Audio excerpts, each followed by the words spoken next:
I'm Bruce Buffer. It's time for the Anthony Gorgo Show!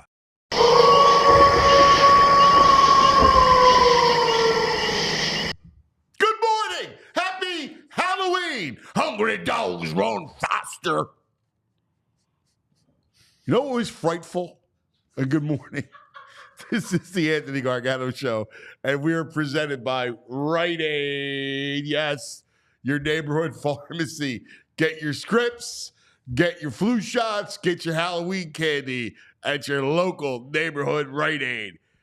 You know what was really scary, really frightful? A house of freaking horrors. The Sixers!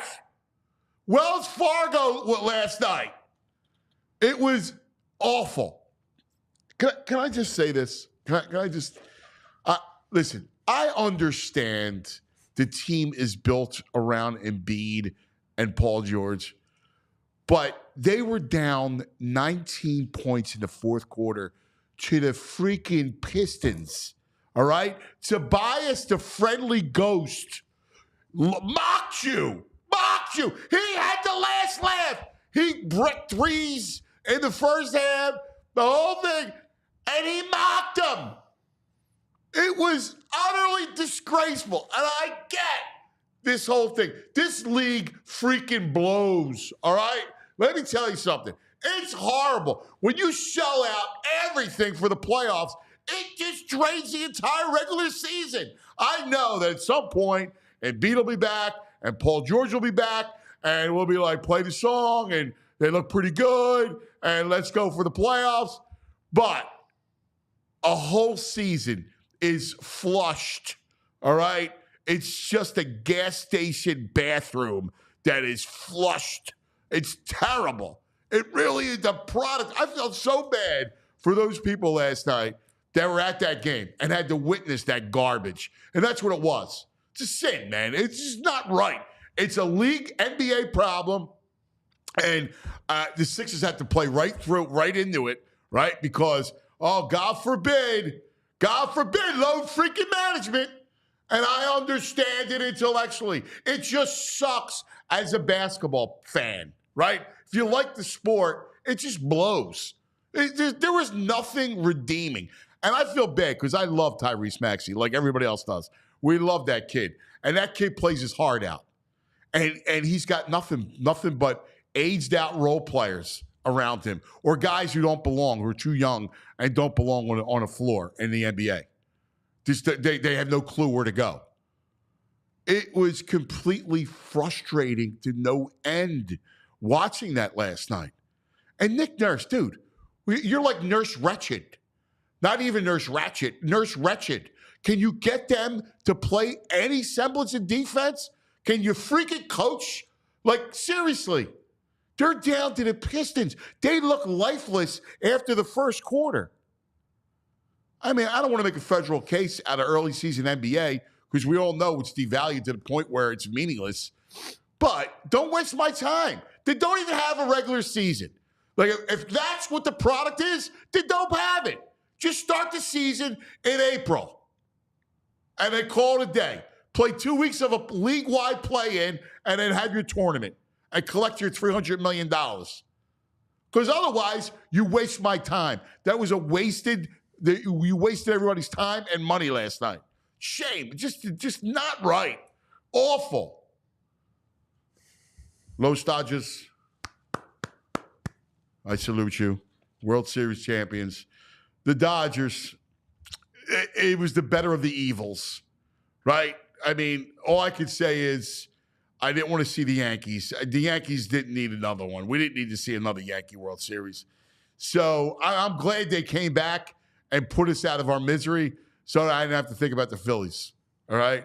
Because every night I look forward to the World Series, put it on, and I get like agitated, and I'm thinking about the Phillies like, oh, my God.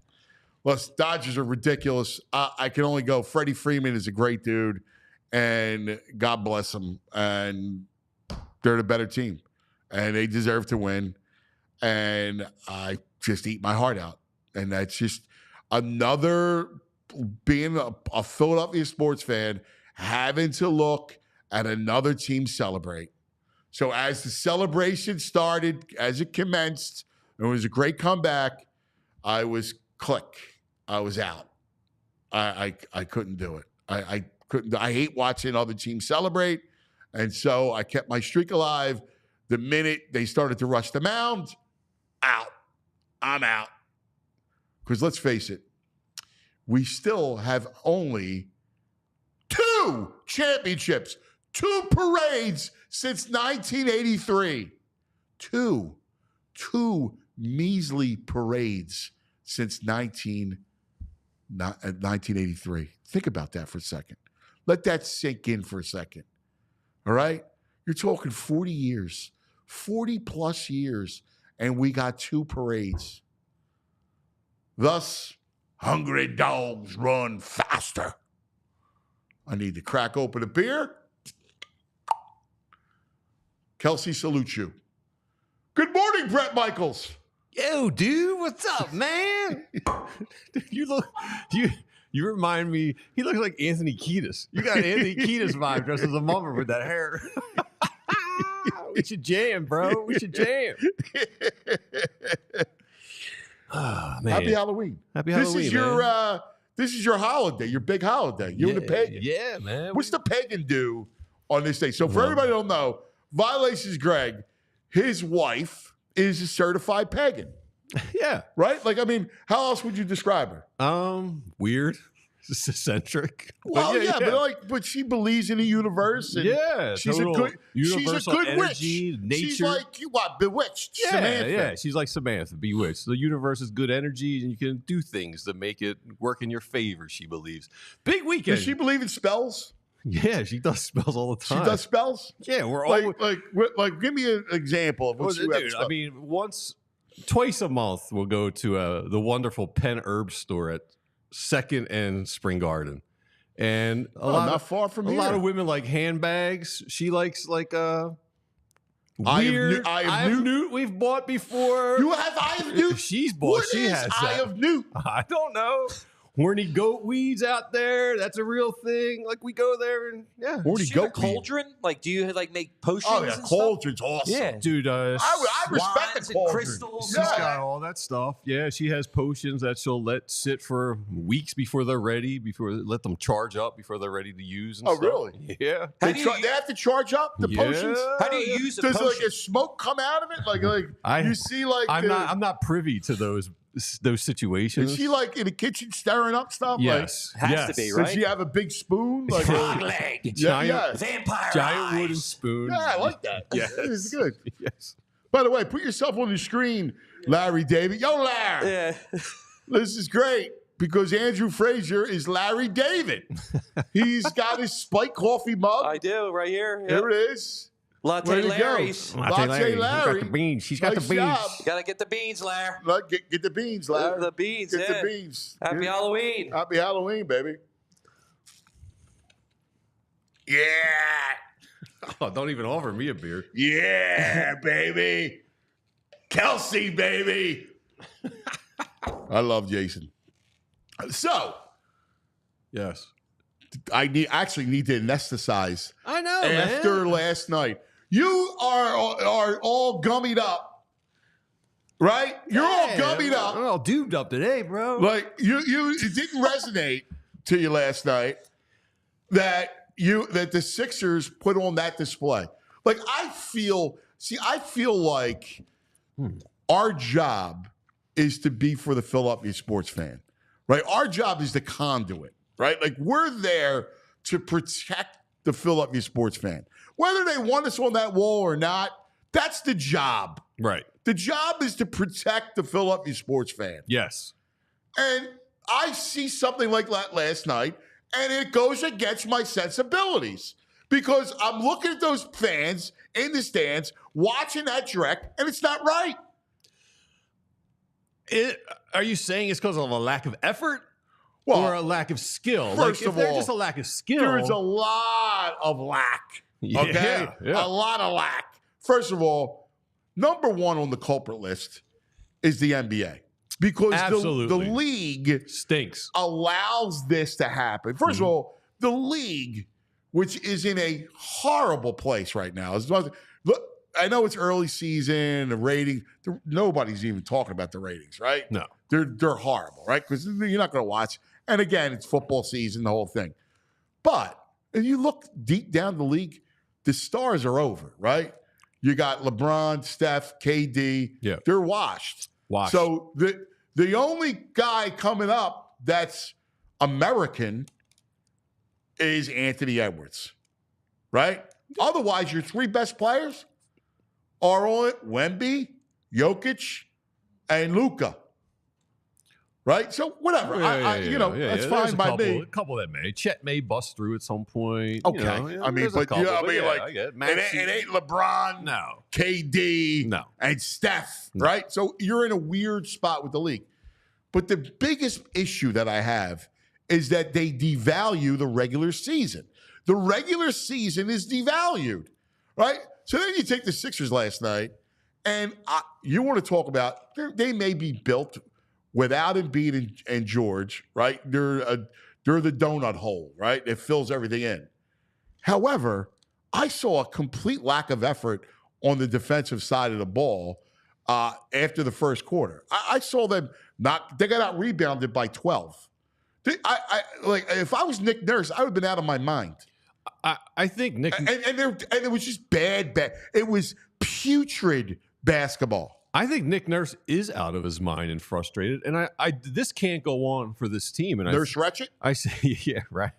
I think you're seeing this is going to be a cumulative effect. This team is a bunch of role players who haven't even played. I mean, there are 10 new players, 9 new players. They don't know each other, but they can only go on the court without Embiid and Paul George for so long. Listen, so they're getting beat down from it. And I understand that if you're playing the Celtics or the Bucks, you're not going to win. They played that Pistons team. Oh, this is their Super Bowl, dude. Super Bowl. Yeah, they got Tobias had those. This was their game. Tobias was so good. He missed what? There was a stretch in the first half. He clanks 2 wide open threes. He wanted nothing to do with it. And then the Pistons somehow go on a run. They got one player, Kate Cunningham. And he's nice. And that's it. All right. And then they go on a little bit of a run, and then Tobias started to feel it. And Tobias, the friendly ghost, has the last laugh. You want me to be happy today? I'm not saying happy. You want me to be okay with that? I'm just saying. I'm looking out for the fan base. Man, this reminds me back in '86. We were on tour with the crew. CC DeVille was sick. We had the guitar tech fill in, and the shows just weren't that good, man. We didn't even expect them to be that good.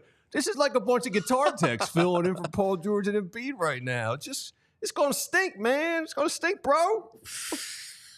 Today is a great day to summon the spirits. It's Halloween, so it's time we get all this spirit, whatever's haunting us, the Sixers team, we got to get it out today. They need to summon some good health potions. That's what they need. And I saw a report that Embiid didn't hurt himself, but his knee was kind of unstable while he was playing in the Olympics. Like, what is he even doing there? Get the man a crutch. I mean, that's the problem. Like, listen, I've been pretty consistent, though, the whole thing. I understand if you want to play in the Olympics, I'm nobody to tell you can't, right? Like, so I don't believe that the fan base can say. However, if you are hurt, yes, and you're going to put everything in jeopardy, you got to make a better decision. As much as you want to play. I don't know. As everything else, the whole thing is ambiguous, right? You look at it, you go, you don't know what to make heads or tails of the whole thing. they really need to focus. They need to think about MLB does different prices for different games. They need to think about a pre-Christmas price for these tickets and a post-Christmas price for these tickets. And listen, I'm blaming the league first and foremost. Absolutely. Right? Because the Sixers can only go by what they do within it. Yeah. However, all right, the effort last night was trash. What do we expect from Drummond? I mean, he's a guy we look for 12 minutes a game. Now he's playing. I don't even know how many minutes he clocked yesterday, but 27. Yeah, he can't 29. He's not a 30-minute a game guy, man. Well, against the Pistons, he should grab 20 boards against the Pistons. Isaiah Jackson? Come on, bro. Dude, he's old. I mean, Drummond's old. I don't care. Come on, stop. I mean, they make excuses for what? I'm just saying, the Pistons. We're talking about the Pistons. They're down freaking 19 points to the Pistons in the fourth quarter. Dude, they did it for Tobias, man. They came out strong. Is he for real? Yeah, I mean, this team needs to find something to play for. They play for Find something to Tobias. play for. They play for Tobias. Come on, they stink, The dude. Sixers are just mailing it in. They need to get Paul George back because this team is just done until one of these two comes back. I just think they're done mentally. And here's the biggest problem, and here's the thing that I worry about is, all right, at some point we know when they get back and they start playing together, they're going to be, you'll see it, right? Yes. Like you'll start to see them play. However, is Paul George going to play how many games? He'll come back. He'll play a stretch. I think he'll give and then us he'll miss a couple. close to 60. And then, right. And then Bede's close to what? 40? I think they'll play combined 44? 40 together. Right. So Wishful thinking. 45, 50 with Embiid. Dude, I just look at it and I just go, I don't know what to think. I mean, I'm so despondent because there's nothing worse to me than flushing a whole regular season. Like I get it's time for the playoffs, right? And they got to win. And they got to get out of the second round.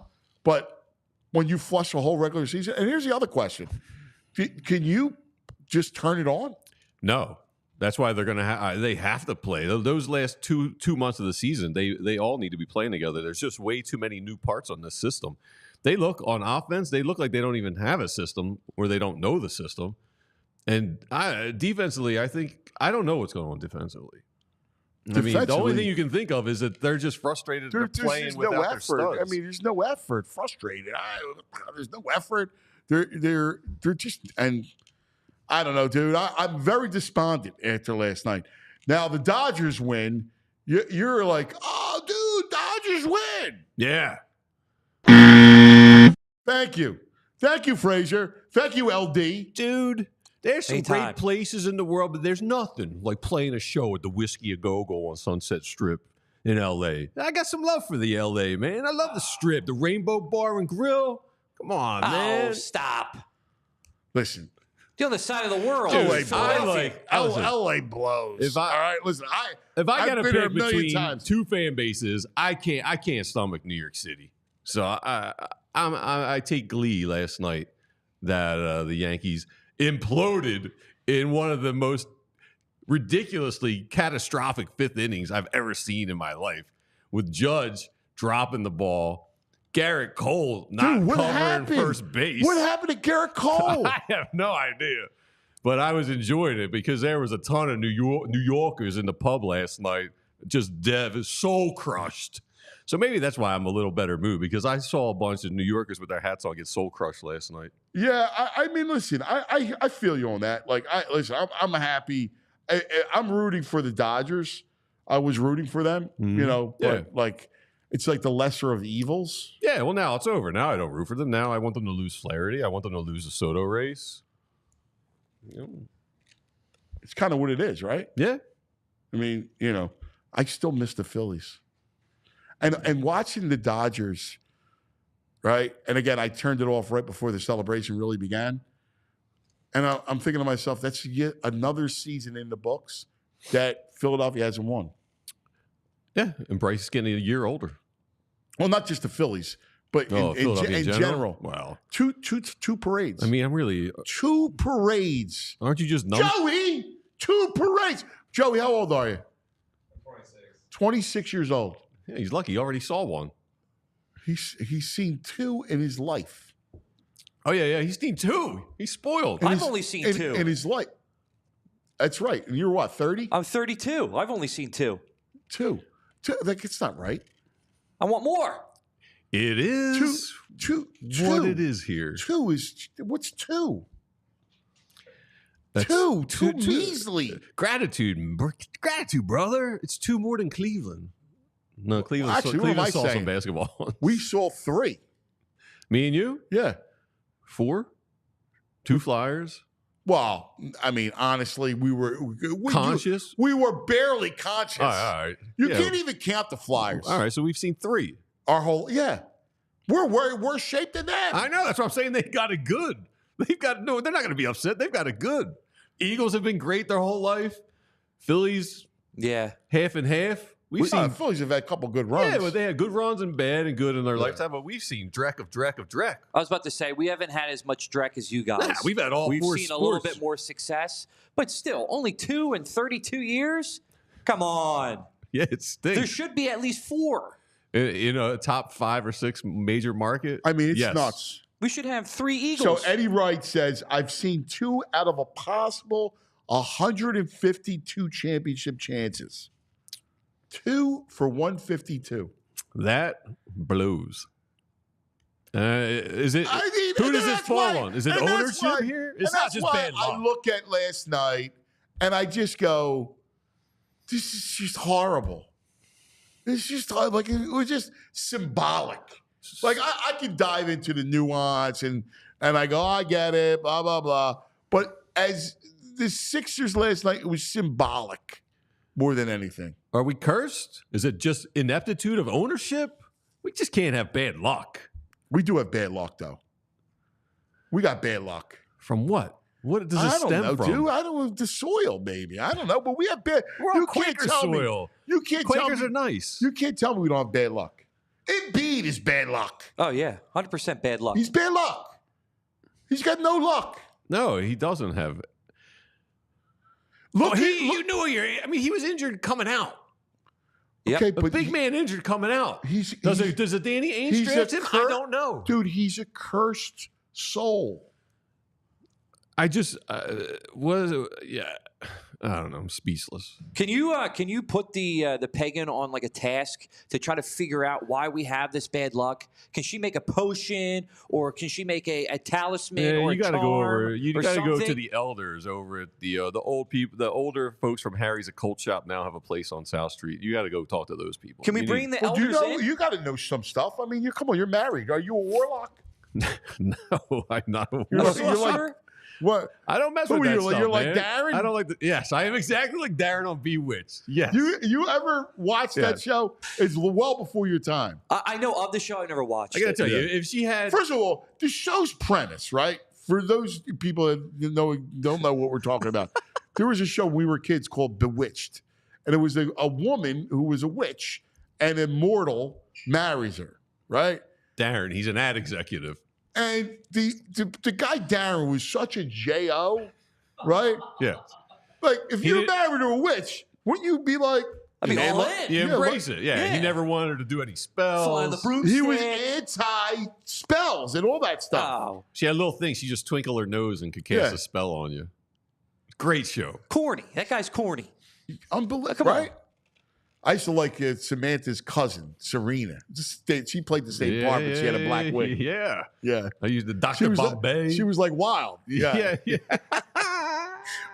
What are you going to do? Can't you just Listen, get the pagan on the caper? if she was capable of changing the luck of the city of Philadelphia, do you think I'd be sitting here at 9:24 drinking a Coors Light with you with a wig on? I'd be with Brad at a resort somewhere with a stack of cash. I mean, she's got Call the limited elders. powers. Let's get the elders here. Let's get them circled Yeah, up. well, you have to get a circle of it. You need to do a conference, or you have to order a like a I community. like a conference idea. Yeah, we need to get all the powers that be of Philadelphia to come together. I love that. A chanting circle. We can really get into Well, I it. don't want to. I mean, chant. What are you going to chant for just the sake of chant? What are you going to chant? You're going to chant the bad. No, we need a juju outta council, here. though. He's right about you guys are right about a council. I think it's two separate things. I think we dive into the occult on the side, but we also need a council. Agreed. That's where you get Kelsey. Yeah. Hungry dogs roll fast. You gotta would be get great. You gotta get to the heart of the matter here. It's almost like you got a haunted house, and you got to find out why it's haunted. Why is Philadelphia like this with their sports luck? And you need to correct or fix whatever went wrong. Dude. We got bad luck. It's like you said, there's something in the soil. There's something here. Yeah, and like even in general, we got bad luck. Like we lost we were the original city of the United States. Yeah. And we lost it. Yeah. Right? Ripped away from us. Why DC became the capital. Psh. Boston became the erudite. Wasn't New York the capital after Philly? I think it was Philly, New York, then DC. But my point is that we lost the capital. Yeah. Right? Who allowed New that York to happen? became the de facto place of America, the center of commerce. Like, why wasn't Philadelphia the center of commerce? I don't know who was in charge back then. Right? We lost out to New York, Boston, and DC. We got no luck. Boston makes no sense at all. New York, I mean, they just overpowered us, I guess. They have so many people up there. They strong-armed us. This is the place of liberty, all right? Even our this bell's is the place cracked. of freedom here. Our bell's cracked, dude. Yeah. We might need a welder to fix I don't the know, bell. dude. I don't know. We got lots to get to today. It's a Halloween special. Let's talk about some of our friends. I want to go talk about your own from Golden Nugget Jewelers. We talk about Halloween can be a very romantic time. Yes, it can. As is the Thanksgiving holidays, as is the Christmas holidays, New Year's, Valentine's Day. Put it all together, that's engagement season. So if you met that special someone, now's the perfect time to think about getting engaged. And if you are, you need the ring. So go see my guy. I tell you about my guy all the time. Yaron from Golden Nugget Jewelers, 8th and Chestnut, right in the heart of Center City, Jewelers Row. He'll give you a whole plan, right? Because you need a plan. You're going to buy that kind of purchase. You get a whole dissertation on the diamond, right? And then you get the setting and what she likes, what she prefers. I mean, it's going to be fantastic. And then it's up to you to pop the question. Pick one of the times during engagement season, and boom, it's the way you do it. And by the way, you're going to still need your own throughout the rest of your life. Anniversaries, birthdays, holidays, you need Golden Nugget Jewelers. Golden Nugget Jewelers, where Philly gets engaged. You need it. You need a good jeweler through your life. I tell you, the occasions never stop. Just like you need a place to get your allergy meds, because allergy season's still here. Fall allergies are here, and Rite Aid's got what you need to help you get through this. The culprits are usually mold and ragweed, and today it's ragweed because, it hasn't rained in forever. You know how it works. You wake up, you got a stuffy nose. If you're like me, I got a bunch of congestion in my head. I get a little dizzy when I walk around or move my head too much. My ears are all jacked up. My throat's itchy. So what do you do to get relief? First of all, sign up for email reward alerts at Rite Aid, riteaid.com/rewards. And they'll send you pollen alerts in your area. Or if ragweed's high, they'll send you an alert. You can also shower frequently to get those allergens off you, which I will do as soon as I get this wig off. And head over to Rite Aid for some over-the-counter remedies. They got nasal sprays, if that's your thing. If you want some antihistamines, they got Claritin, Zyrtec, Allegra. And if you like the nasal cortico sprays, they got Flonase and Nasacort. They've got their own brand name, their own brands in this. Saves you a little money, same active ingredients, and still not get enough relief. Ask a Rite Aid pharmacist. Is there something else you might need? Maybe a decongestant? And you can always ask your Rite Aid pharmacist for recommendations on ways to get relief during allergy season. There you go. All right. It's time for we need a wisdom guy. All right. Yeah. So it's great because it's time for the headlines. Our man from the editor's desk, Pat McLoone, baby. Nice. Extra, extra, read all about it. This just in, ladies and gentlemen, and all the ships at sea. It's time for headlines from the editor's desk with Pat McLoone. Good morning, Pat. Well, good morning, boys. Happy Halloween. Happy Halloween to you, buddy.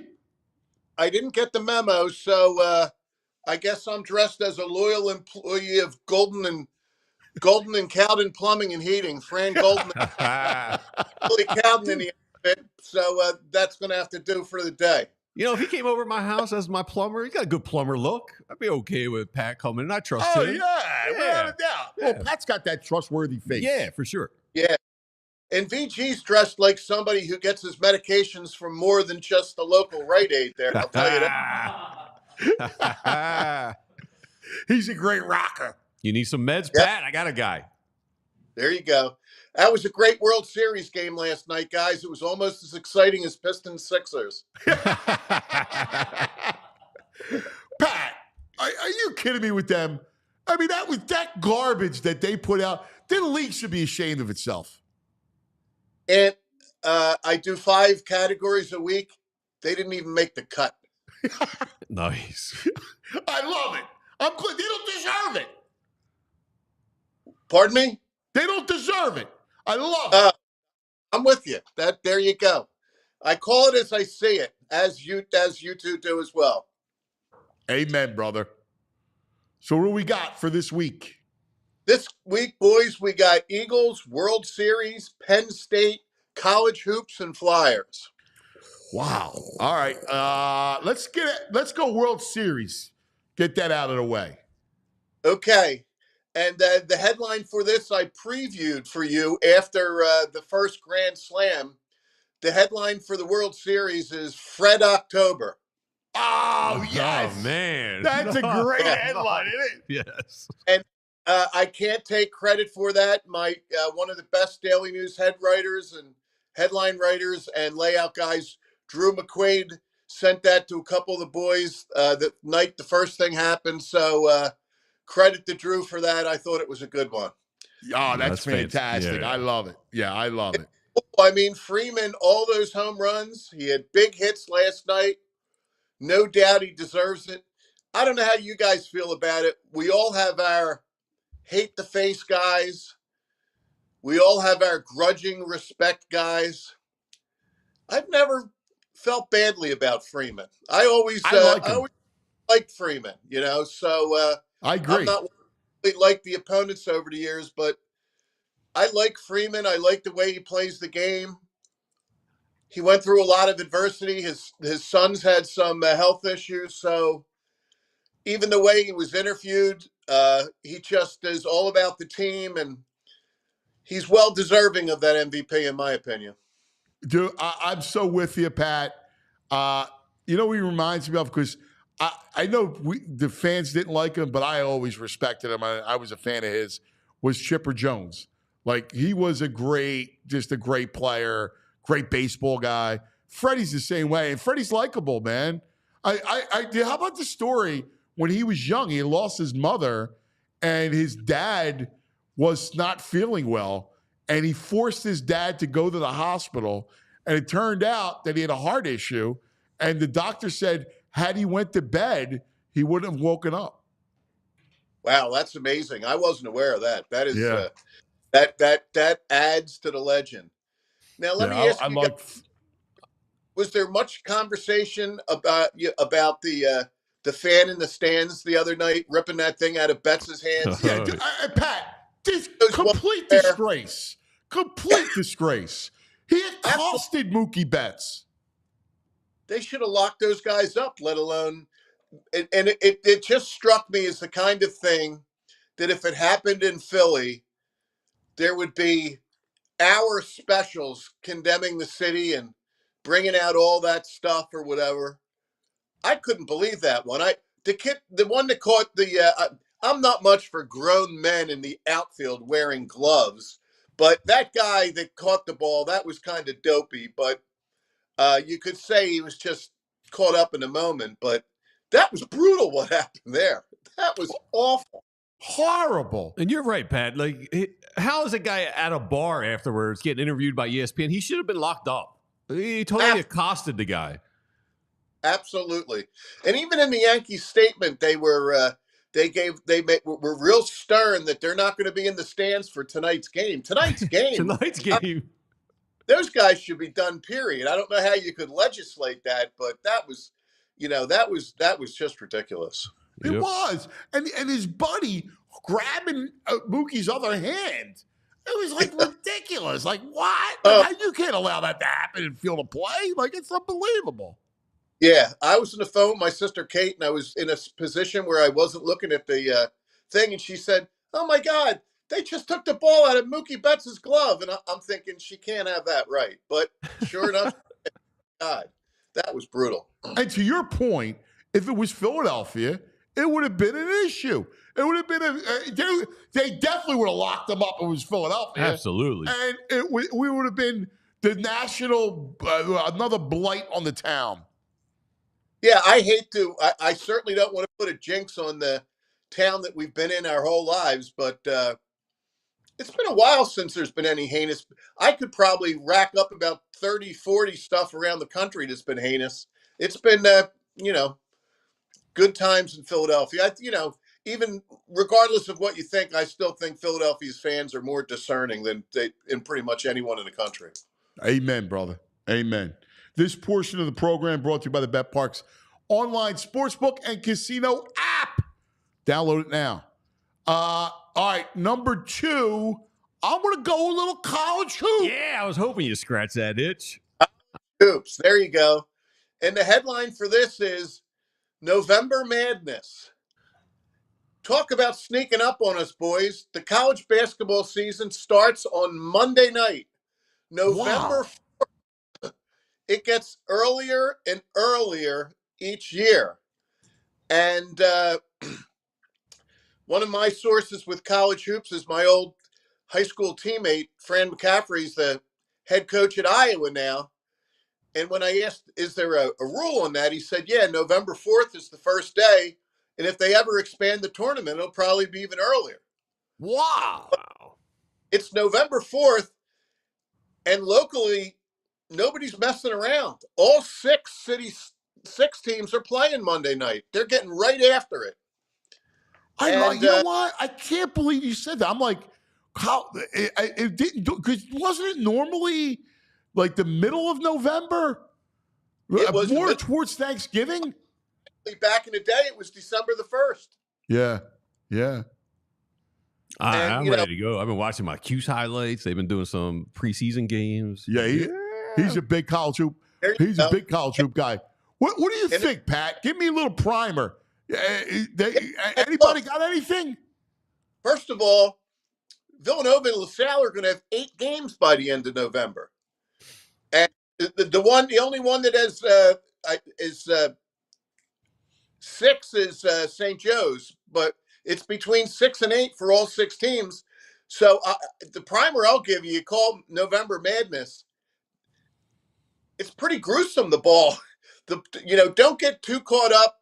VG, if Syracuse isn't right where you want them to be early on, because with these teams changing hands so much, players and the faces, there's a lot of development and guys getting to know each other that if you're playing ball this early, none of this, what you're seeing in November won't even closely resemble what you're seeing if your team's good enough to be in the tournament. Yeah, that's true. And Q stinks. They're going to stink this year. Yeah, well, but whatever it is, it has to be better than with the basketball we saw last night. Yeah. Oh, without a doubt. And with people that are, playing as if their lives matter. They're certainly playing, even though it might be ugly in the beginning, those players and coaches are playing every one of those games like they mean something.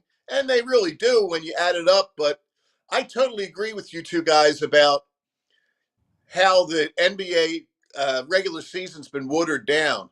I always looked at it like, as long as the Eagles were playing, it was hard to really focus as hard as you could on teams like the Sixers and Flyers. And I, really, really dig in December and January. But, you felt like if you did turn on a game, there was something to it. But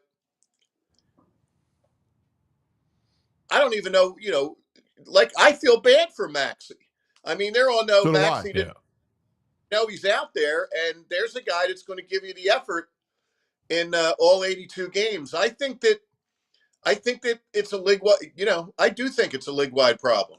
So let me throw this at you, because Brad threw this at me last night, and this illustrates everything that's wrong with the league. You ready? Mm-hmm. The rookie of the year. You know who I'm looking at the BetParks app. You know who the favorite is? Zach Edey. at 5-1 is the rookie of the year. Ugh. Look, these names: Stephon Castle, Rasheer, the guy from Atlanta, Dalton Knecht, Al Sarr, Carlton Carrington, Eves Misi, Reed Shepard, Ryan Dunn, Donovan Clingan. Wow. These are the names for the rookie of the year. And I'm hoping, now let me throw this at you since we're on the subject. I'm hoping that the NIL money will have guys stay in school because they'll be earning, which will then keep them in school, which will help college basketball. And then when they get when they finally graduate or go to the NBA, they'll at least be more than half-baked pies. That's a possibility. Boy, I would love for it to play out that way. I think, it's tough to not take the NBA money. But your point is, some of these guys, they're making decisions that walk away from equal or better money at times. So that's something that certainly could happen to some degree. I almost think the NBA needs to make that happen. Like now the guys are getting paid. I would go back to the rule where you can't come into the league until you're junior, senior. Like it works well with the NFL.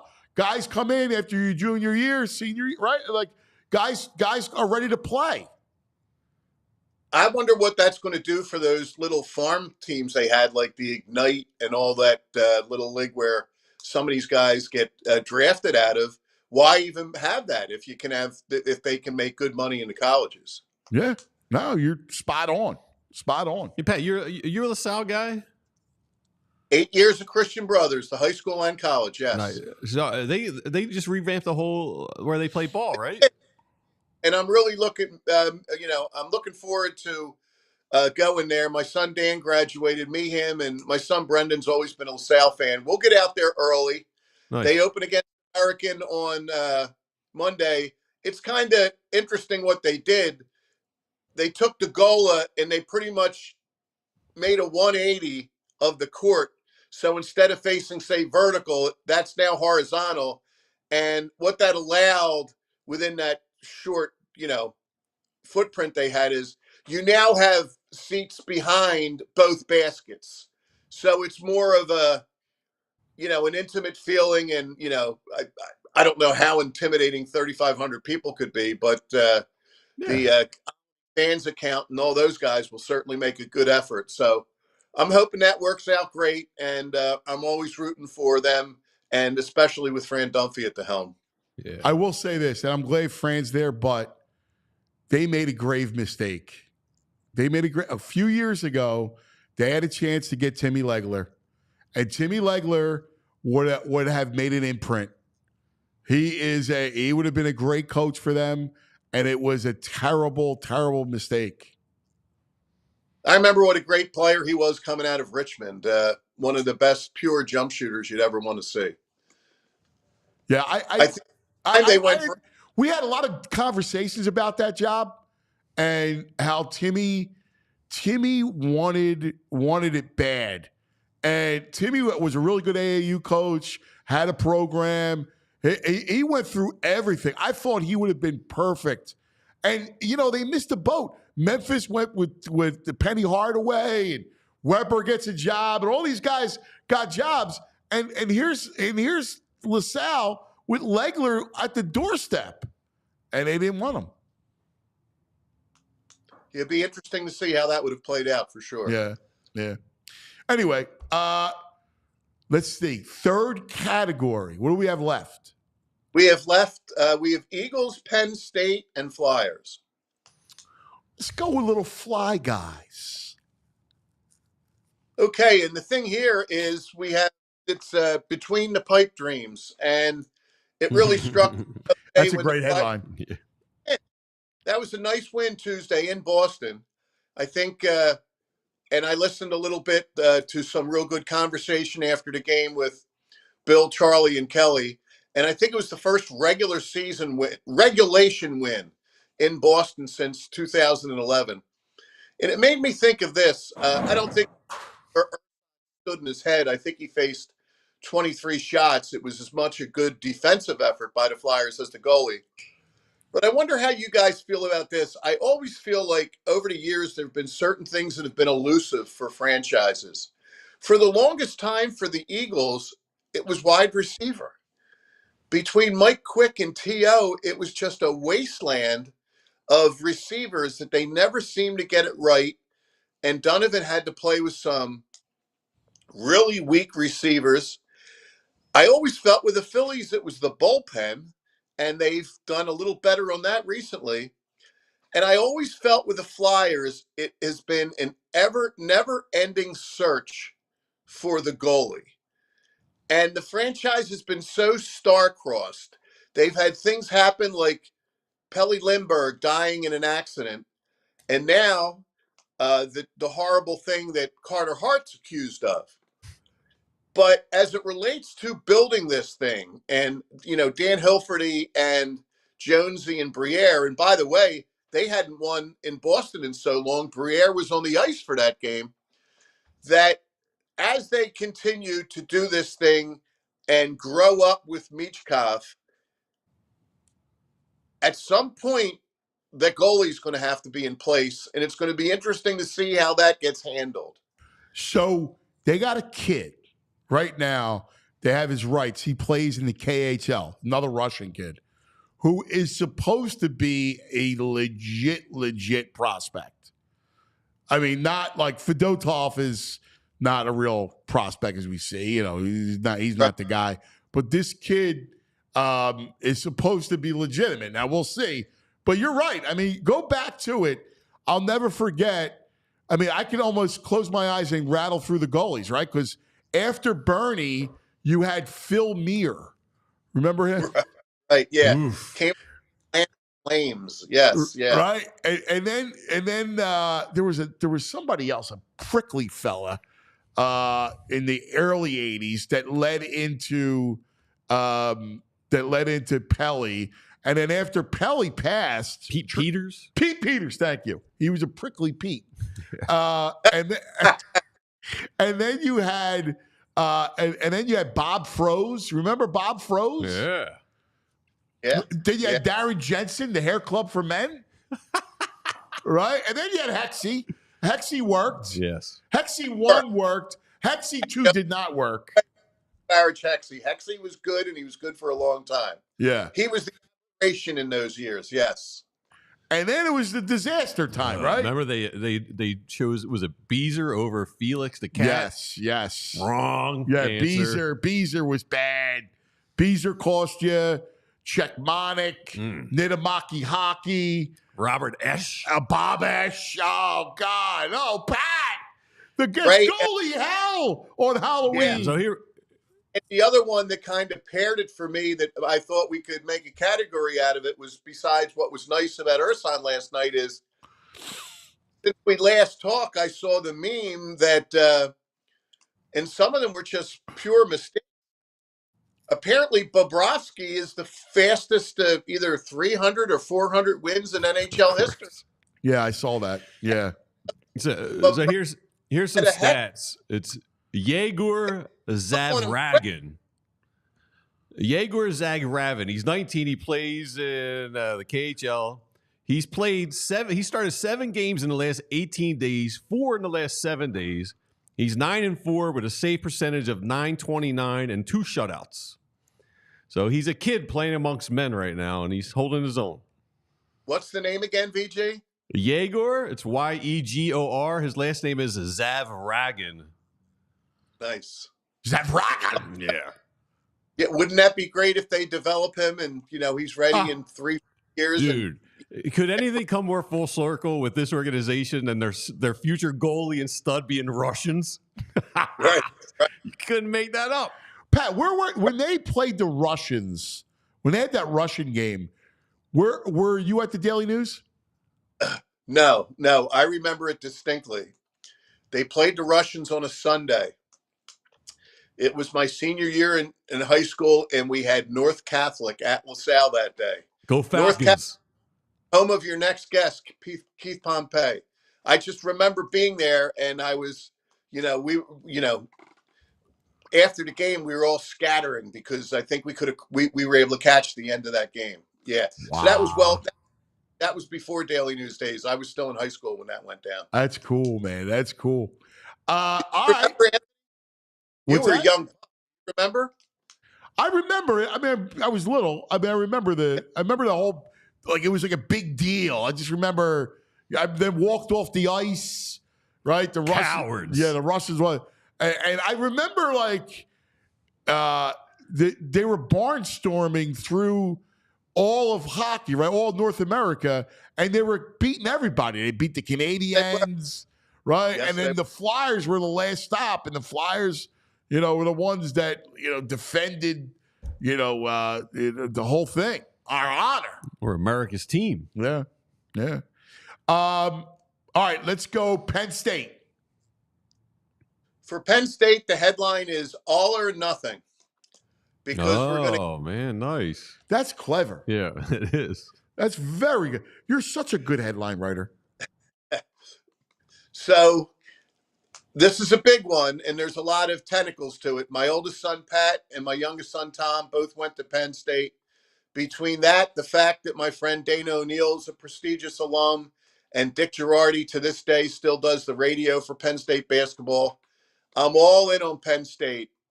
And I've always disliked, the only two things I ever liked about Ohio State were Keith Byers and the fact that Les Bowen's fine son, Dan, went there. But I find them so easy to root against. And now this Ryan Day is a smarmy kind of guy. But now it's the combination of Ryan Day and his Chip new Kelly. coordinator, Chip Kelly. Hate the chip. Hate the chip. Yes. And, you know, there's a side story to this that's really interesting is that it really is something that everybody should do once, and that's be in that stadium for a whiteout. It really is something. And I've been, because my kids were up there, I've been at a fair amount of Penn State games. And this game is crying for a night game whiteout. And they couldn't do it because of the TV obligation. Penn State could not schedule a night game because it was slated for Fox's Big Saturday. So you can purchase a Big Saturday Suck shirt at the bookstore. I got to tell you, it'll be a big game regardless. I don't understand why Fox didn't put it on prime time. I don't understand that either, why that's not bigger to them than the Big Saturday concept of noon. But look, when you pay that kind of money. You know what, Pat? It's probably ESPN's got ABC's No, because they do Saturday night games too. But they probably had World Series obligations in case the series went longer. That could have been Game 7. Yes. They did not want to go against the NFL. It would have been Thursday day off, Friday Game 6, Saturday Game 7. Very good, Anthony. That's exactly what it is. And then on the other end of that, as much as I'll be pulling for Penn State, you got to look at some of the bad numbers there for Penn State. You know, James Franklin has been the coach up there, and his record's just abysmal in some of this stuff. He's 1-9 against Ohio State. He is 3-17 versus the top 10. So he could exercise some demons here with a win, and that would almost assure that they would be in the 12-team playoff. I think they still have a pretty good chance if they lose.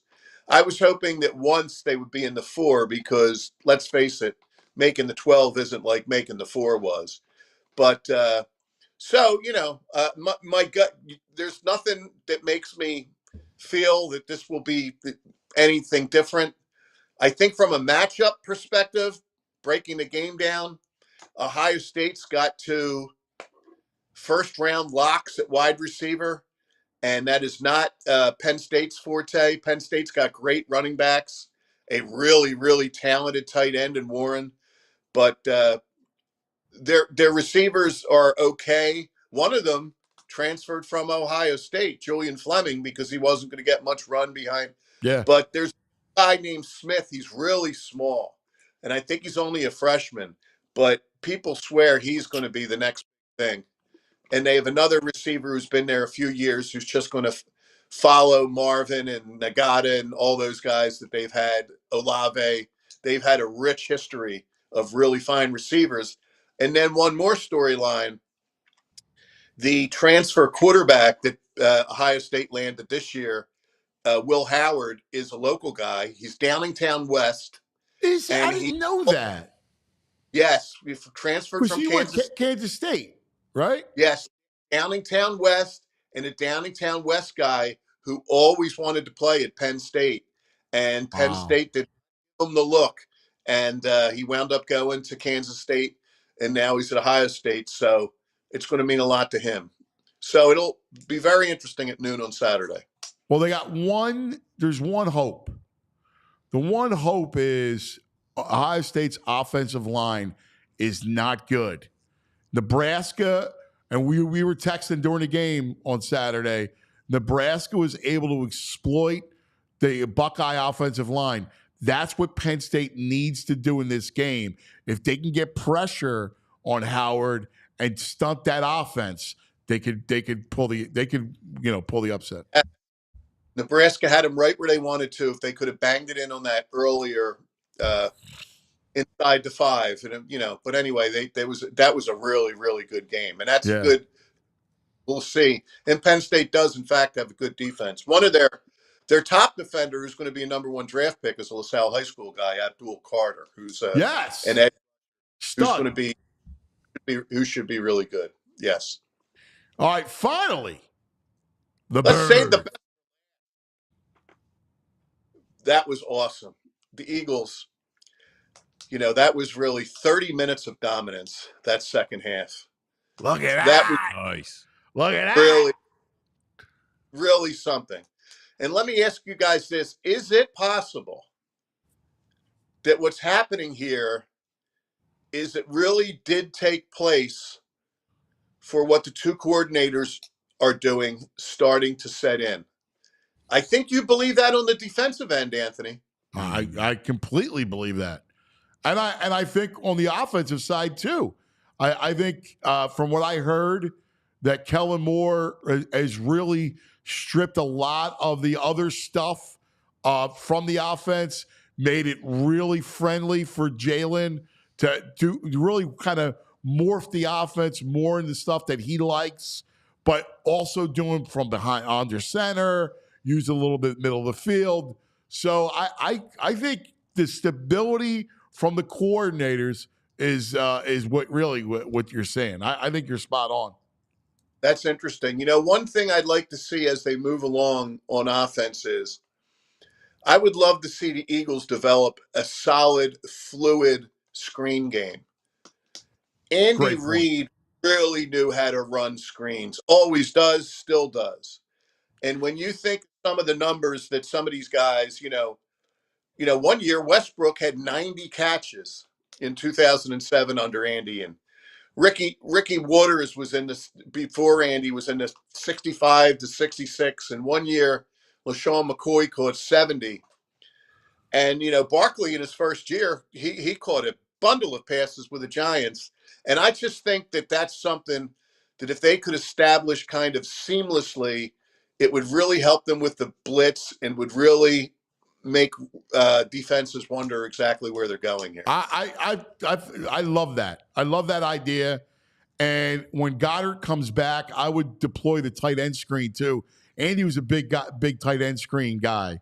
And it really, because what you do is you reverse field on it. So it almost, the way it acts, the tight end screen, because you don't see him leak out to the side, it's a perfect kind of reverse the mindset. I love that. And I'm a big screen guy. I'm with you.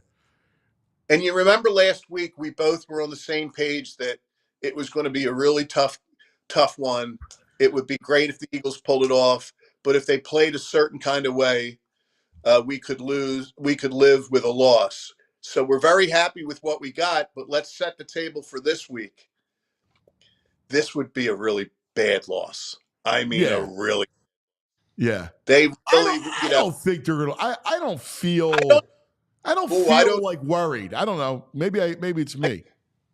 I don't either, but I'm just, that's what it would be.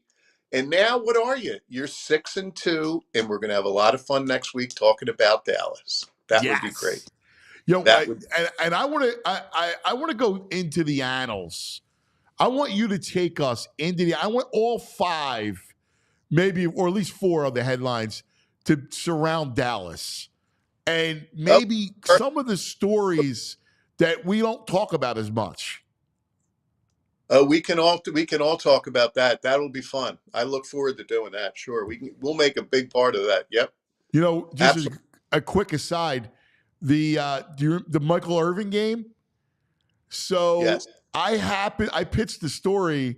I was at the Inquirer. I pitched a story. I said, I want to sit in the 700 level for the game.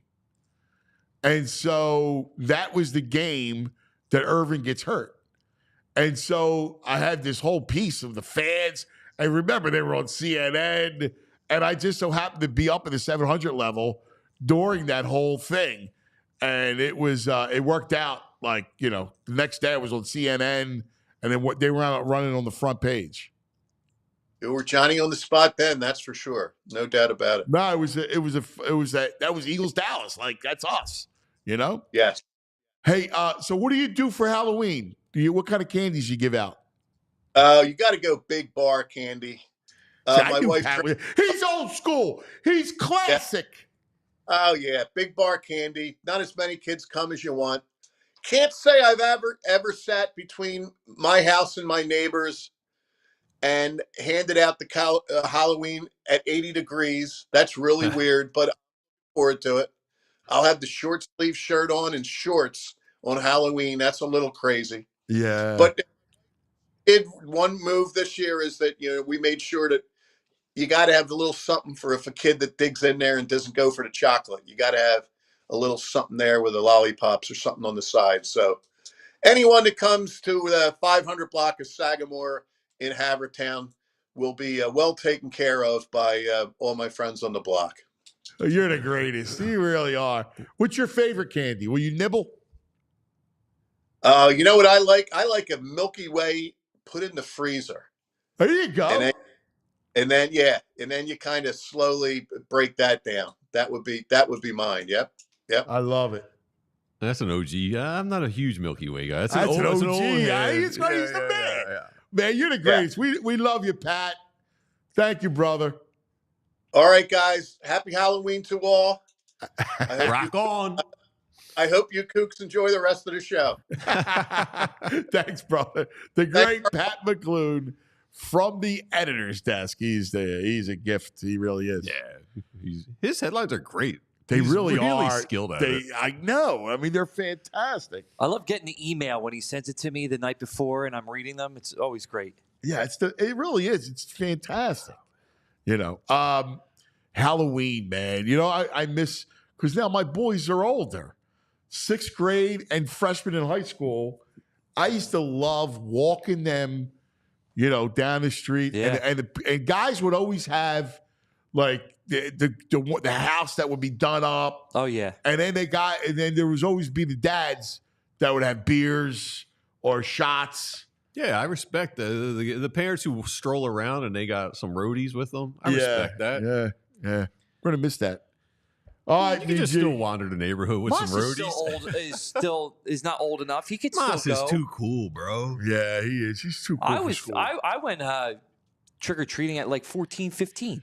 Moss is way cooler than you were. Come on, it's Moss, dude. I know. I'm upset. Tell us about Empire today. Hey, man, if you're in the market for some new flooring, and who isn't, at some point you got to replace those floors. Check out our friends over at Empire Today. Empire Today, you get some shop at home convenience, the right product for your needs, quick and professional installation, and a price match guarantee. They're pretty much the best place to get new flooring. There's copycats, but no one can beat Empire Today on quality, service, and speed. And some of your competitors will advertise some low-quality products, but not Empire. They sift through all that, and they make sure what they're offering is high-quality stuff. Their virtual floor designer is a great way to see how new floors look in your space if you can't visualize it. It's just easy. They take a snap and a picture of your place and show you what the new floors look like in there. They pride themselves on their convenient shop-at-home experience. It makes it easy for you. So you just chill out. They'll come to you. They help the customer shop for floors, and, they got it all together. They service on their own warranties. If an issue does arise, you don't have to worry about any third party coming out. Empire handles it for you. Schedule a free in-home estimate today. All listeners can receive $350 off. Use the discount code PHLY. Restrictions apply. See Empire Today/PHLY for details. All right, buddy. Now let's talk about the BetParx online sportsbook and casino app. All right, you got a game tonight. Jets, Houston tonight. The brain all over Jets. the Jets. Yeah. That's right. He's all about the Jets tonight. Seems the sharps are all over the Jets right now. Yeah, I think they all like the Jets. Again. I can't put my money on that. Listen, to me it's a stay away, but I whatever. like trash games. But you're a trash game man. But you got no Stephon Diggs for Houston, no Nico Collins. So it's a tough game. Birds 7.5 on Sunday. I don't feel any worry in that game. I don't know. I don't think Jacksonville's very good. So kind of how it is. You heard Pat, college hoops on Monday. So you got it all going on, man. Between NBA, NHL, all the college football, Penn State, 3.5-point dog against Ohio State. I'm telling you, the Ohio State line is not good. The offensive line. You going Nits? I think they got a shot. It's only 3.5, so of course they have a shot. Hey, Trash Man hit last night, by the way. Oh, yeah? Kennesaw covered. I'm the trash man. I'm the trash man. Yeah, man. Kennesaw just keeps on giving. Don't forget, if your team doesn't score, there's always the way to win on the BetParx app by playing all your favorite casino games. Blackjack, craps, roulette, hot online slots. All right, my man likes his Baccarat. It's all there. And in fact, if you're a new customer and you're down in the first 24 hours, you'll get up to $1,000 casino bonus back. So check out betparx.com for all the details. You got to be in PA, New Jersey, Maryland, Ohio. If you have a gambling problem, please call 1-800-GAMBLER. Now, what are you laughing at? You could see people when they join in the green room, and Keith Pompey just joined in the green room, and he took a double take when he saw you on the screen. Well, I love Keith. He's an OG. He'll get it right off the bat. This portion of the program is brought to you by TrueMark Financial Credit Union. TrueMark.com/PHLY to see the credit union difference. Happy Halloween to all. This is the Anthony Gargano Show. And joining us, a great OG himself. We were talking to Pat McLoone.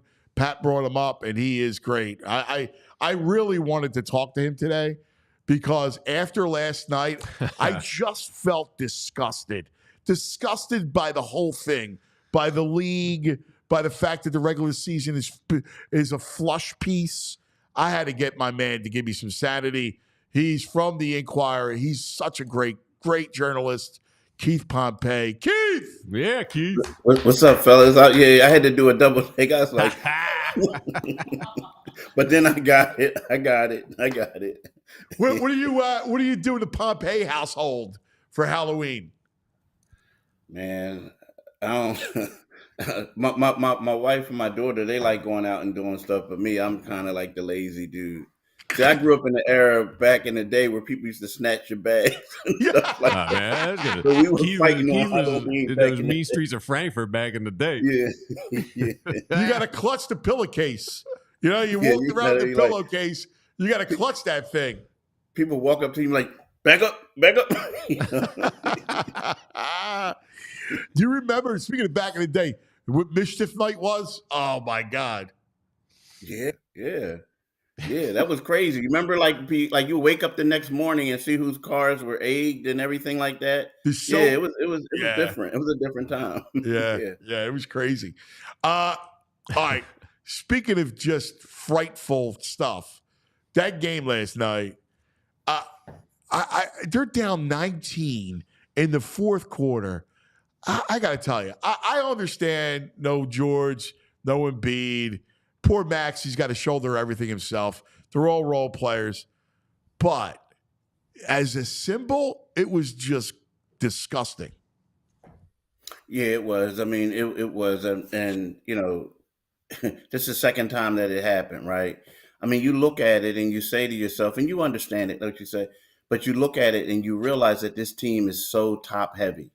like so top heavy for it to be a championship contending team that is alarming because we know that Joel's going to miss more games. We know that Paul George is going to miss more games. So it's going to be a time where some of these guys you're going to have to depend on. But right now, they look like just pieces to fit around a big three.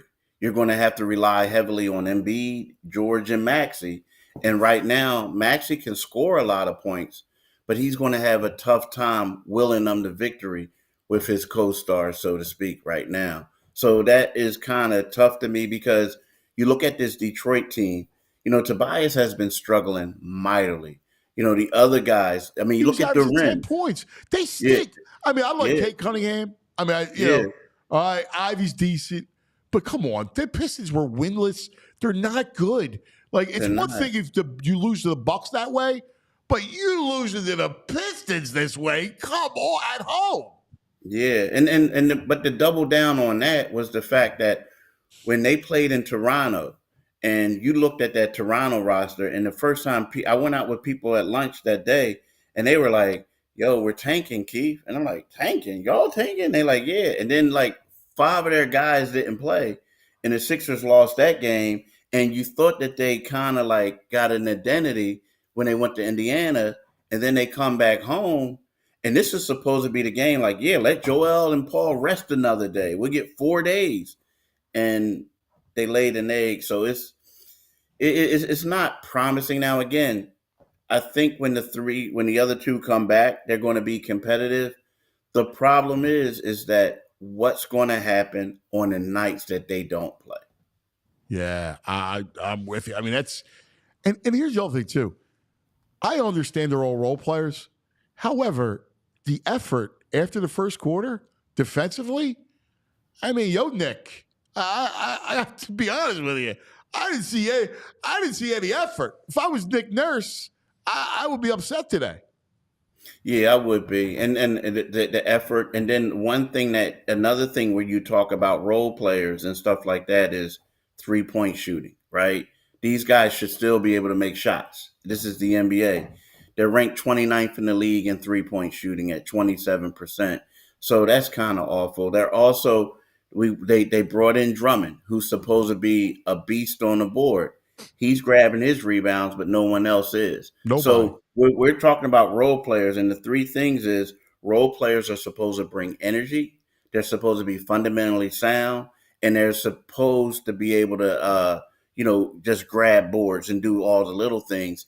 And it just seems like they're being dominated by other teams in those categories. So you're right. Like when you look at it, you're like, what's going on, Nick? Like, what's going on? And I don't know if I can 100% blame him because he's not the one who constructed the roster. Right. But it just seems like it have a lot of holes in this roster right now. Yeah, I guess I just was a little disappointed with the effort as more than, only because, again, like I get you're outmanned if you're, again, Milwaukee or like that. But when you're playing that team stinks. I mean, you're right. Tobias was struggling. Look at last night. He was feeling the pressure last night.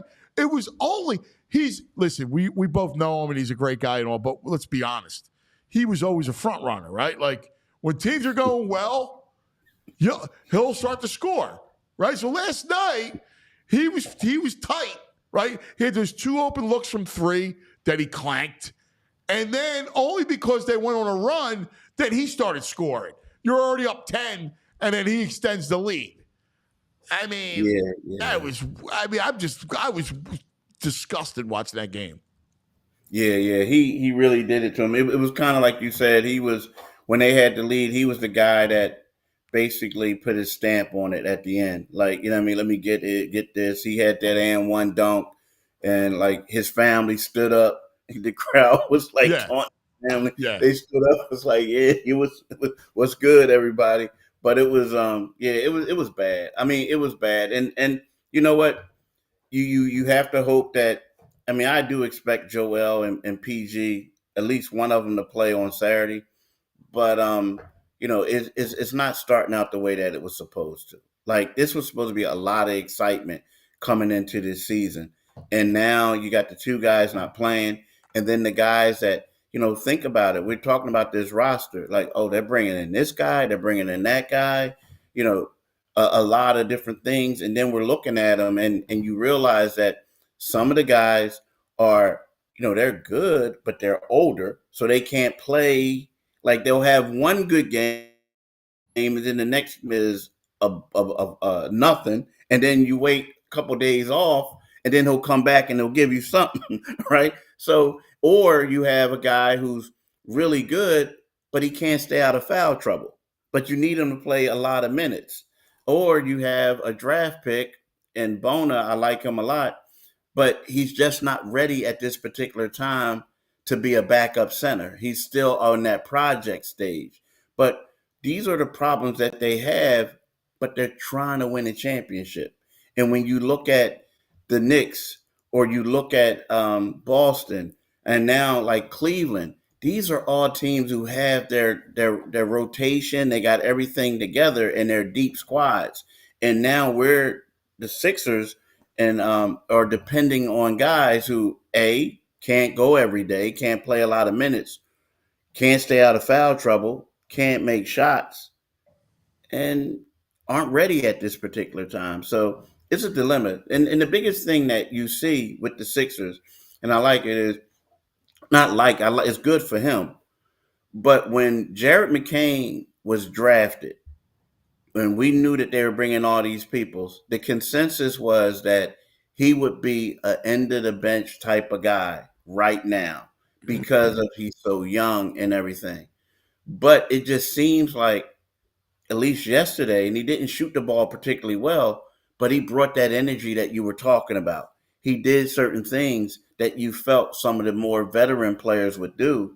But right now, you kind of like have to play him because he's bringing more of a spark off the bench than some of these veterans that they have. I know. He did. You're right. The problem I always had with McCain is not McCain. It's McCain and Maxey. I just don't see they can play. You can't play too small. You can't play together. You look and see you get exposed on the other side of the floor. I honestly didn't understand that pick from the jump. I thought they should have taken Connect. I just thought he was a better fit for you. And it has nothing to do with McCain as a player. It's just more your best player who's going to be here for the next 10 years is an undersized too. Yeah, and I understand that 100%. Believe me, I do too, because he's really a point guard, but he has to play the two guard, right? You know what I'm saying? He's built like a point guard, he has to play the two guard. But the thing is, it's crazy that he's giving them more than some of the guys who we felt were going to be key additions. Now, again, it's still early and they get to play off of Embiid and that. But like guy like Reggie Jackson, he got a DMP last night. That's not the first time he got a DMP. I know. So, I kept waiting. You know what I mean? Is it because he's just older? Or I don't know. I mean, I thought I'd see Reggie Jackson's a tall guard. He's been around forever. I get it. He's older. But I thought that's a kind of perfect spot for him. Yeah, I felt so too. Like he's the type of guy that can get in and give you buckets and stuff like that. I don't know if they feel like, hey, if we got Maxey out here, doing that, we need other guys to do different things. But that was the one thing that I like. Everybody was raving over McCain, how he was playing in the preseason and in training camp. But then you notice that he was always ahead of Reggie, always ahead of him. And sometimes you felt like, okay, this is a vet. They don't want to dog him out. But now it's like this guy is racking up DMPs. So, yeah, I don't know. I mean, it's kind of mind-boggling. I'm assuming they probably didn't. He's not impressing Nick at practice. Or maybe they feel like he's a better fit for when they have the full unit to where he can just come in and spurts and give you buckets. But there's a lot of things that I thought was going to go differently that aren't right now. Hey, Keith, just hopping on you thinking things were going to go differently. It feels like Nick's frustrated with this whole situation. And I can't help but think like the players are a little frustrated. This isn't what they signed up for. Those role players being like counted on to be bigger contributors than what they meant. Do you think that goes into what we saw a little bit last night? Just some kind of frustration they're all feeling? Could be, and I also think that frustrating that they're feeling, but also let's keep it real. They're all like most of these guys they're dependent on are minimum salary dudes, right? And so, but we're asking them to be, at least make plays that guys are making $10 to $12 million a year are making, and they're not built like that anymore.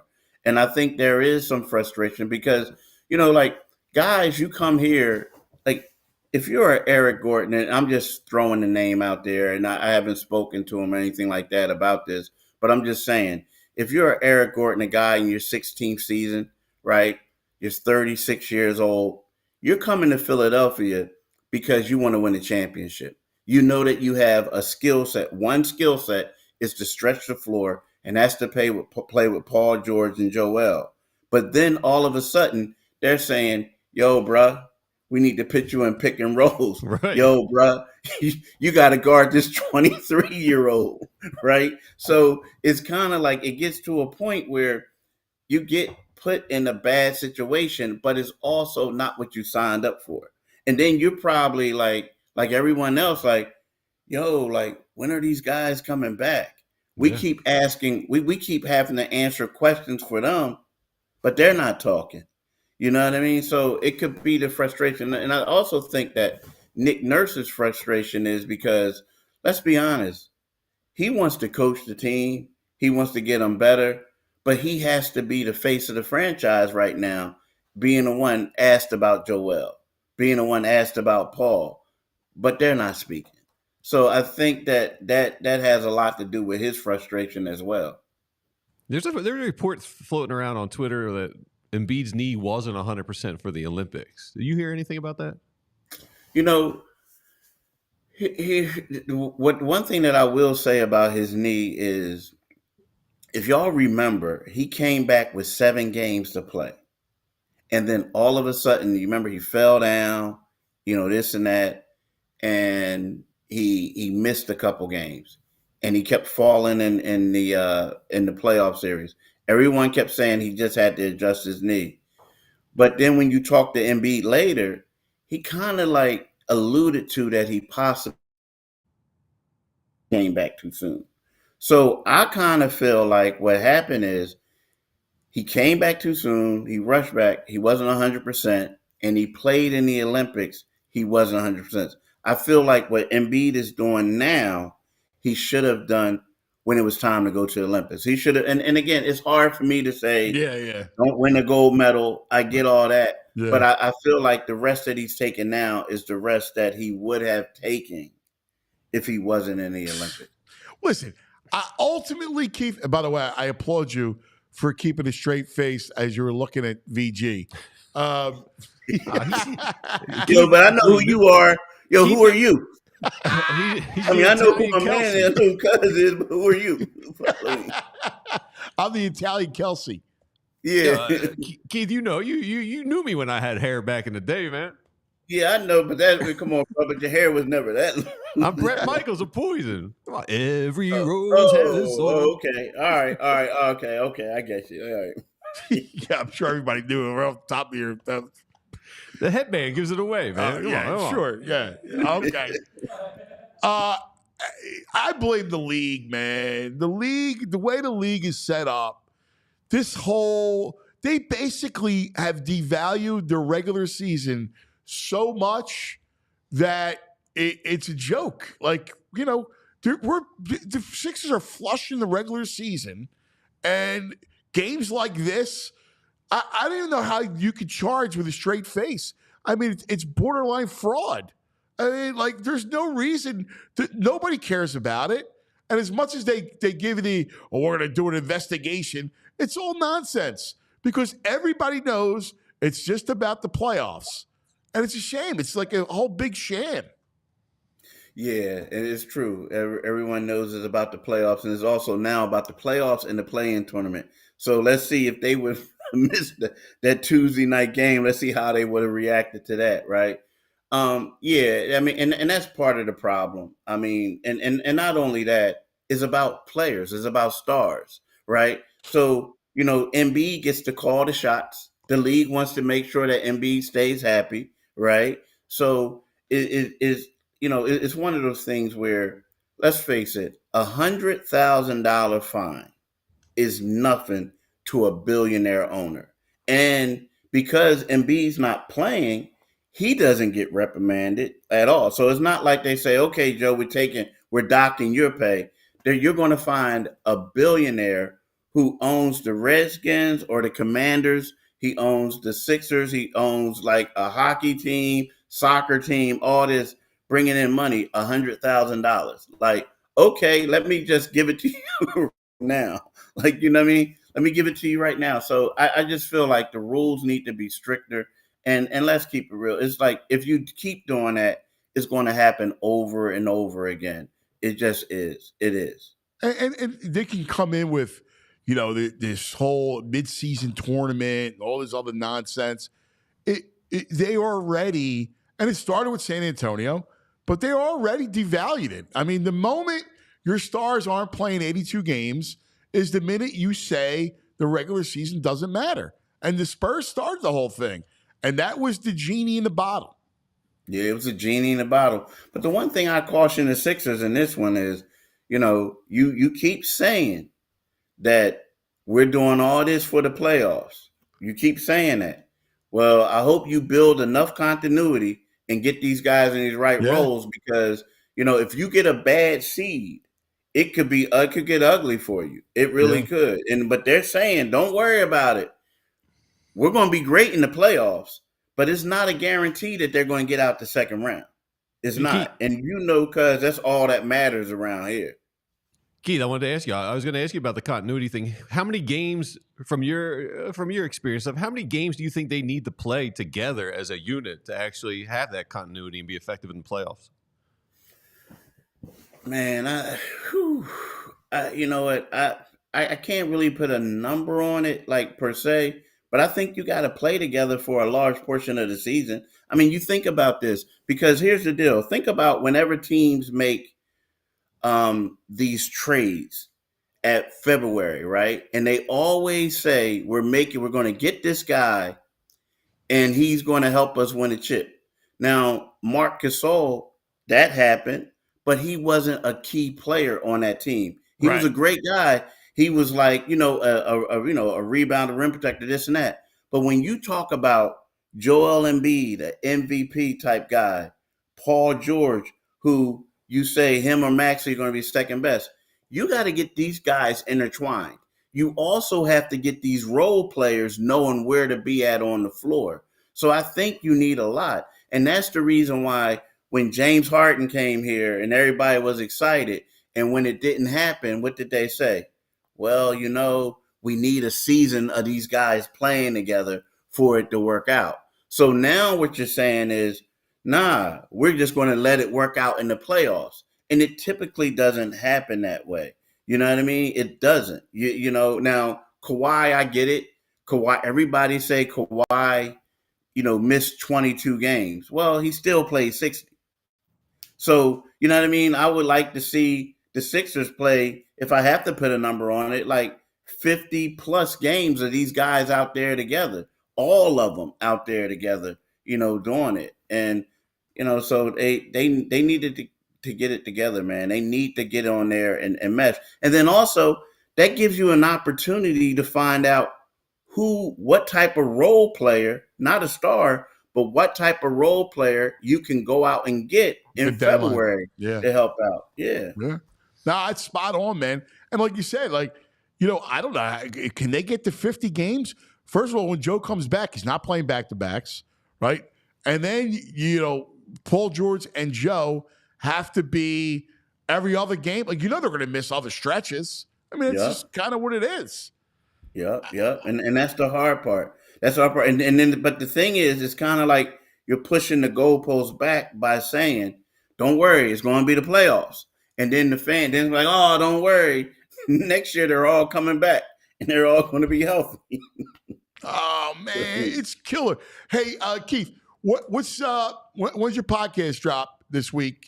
You do so much great stuff, man. So you got to let us know what's going on, what you got, and how people can find it. Yeah, with Kayla Santiago, I have a podcast with her. It's Locked On 76ers. is actually out there now. We're on YouTube on Locked On Network, but also people could follow me on Twitter and Instagram at Pompey on Sixers. Yeah, it's the greatest, man. We love you, brother. You know that. You are OG, baby. Thank you. All right. Thanks for having me, fellas. Happy Halloween, babe. I know now you're going to make me put on a mask or something. I like it. Right. Keith Puff, See ya. hey. Gentleman. Always a gentleman. Yeah. Fantastic.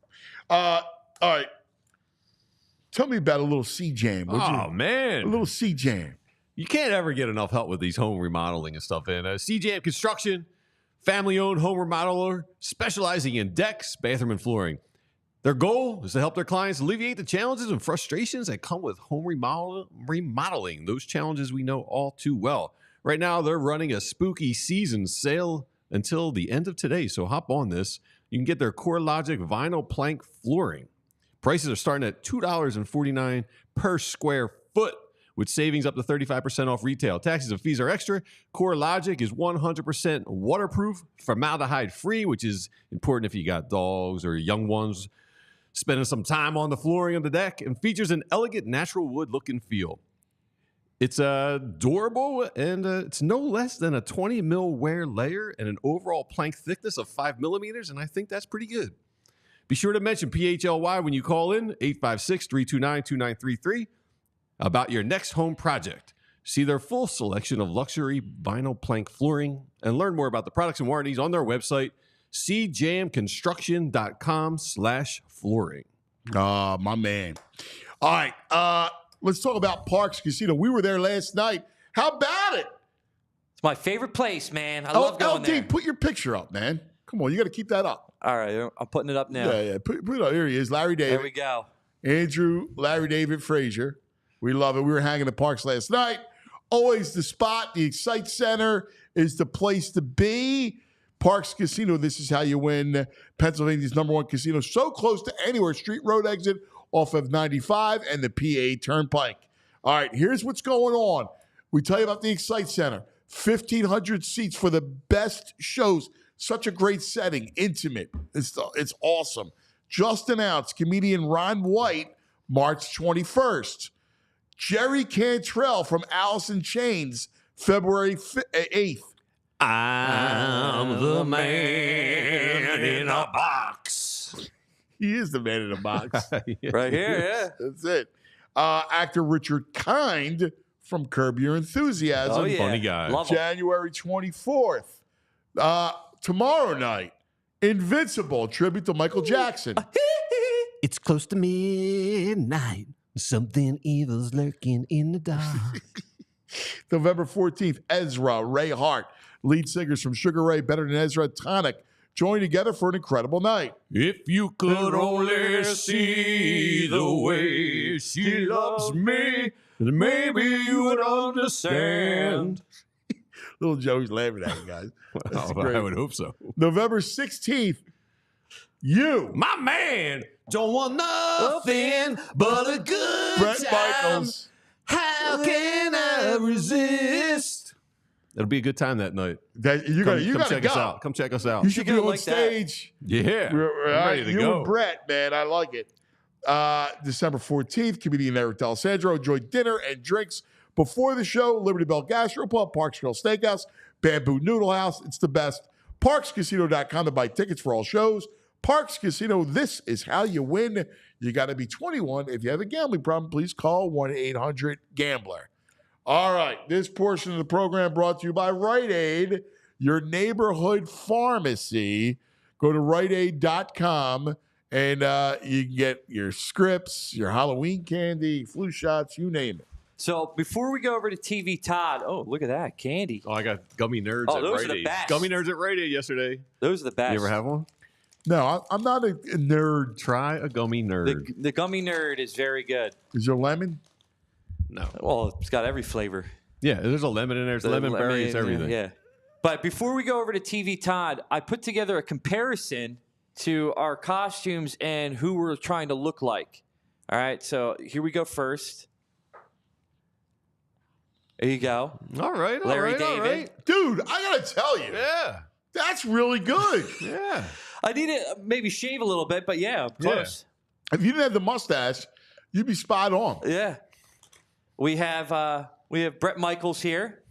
All right, come on, man. That's kind of not bad. It's actually pretty good. I need some Botox maybe on my lips. And then finally, Anthony, we have you.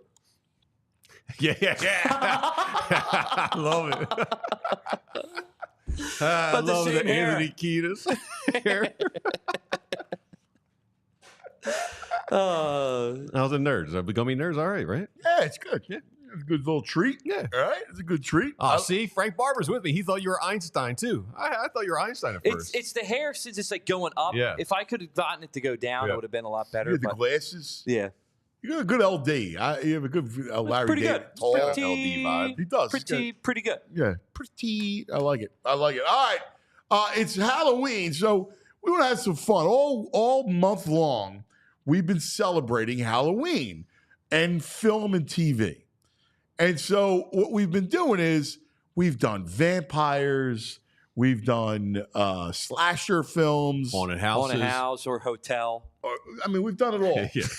So, it's been a lot of fun. And our man, TV Todd, he loves Halloween. And this is a perfect time for him.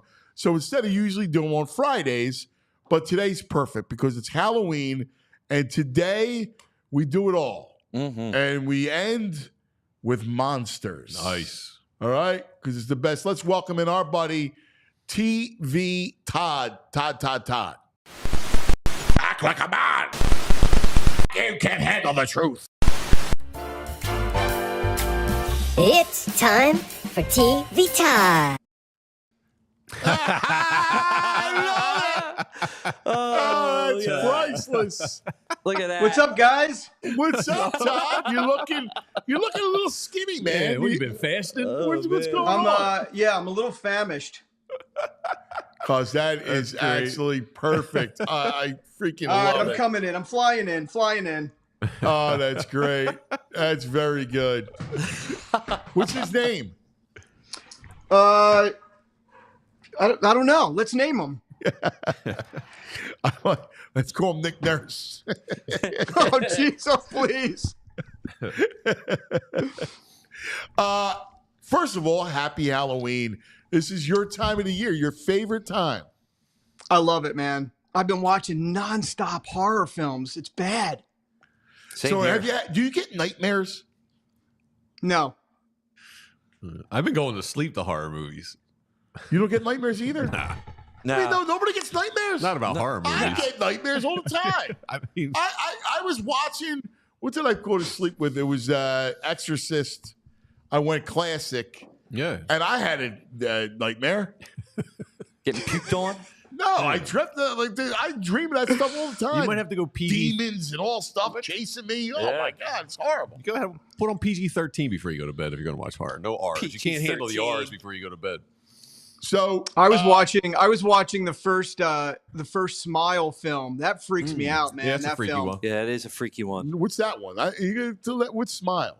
What's that? Like a change. It's yeah. It's this like demonic possession that takes over people, and then they have this creepy smile on their face. That's how you know they've been taken over. And the sequels in the theaters right now doing really well.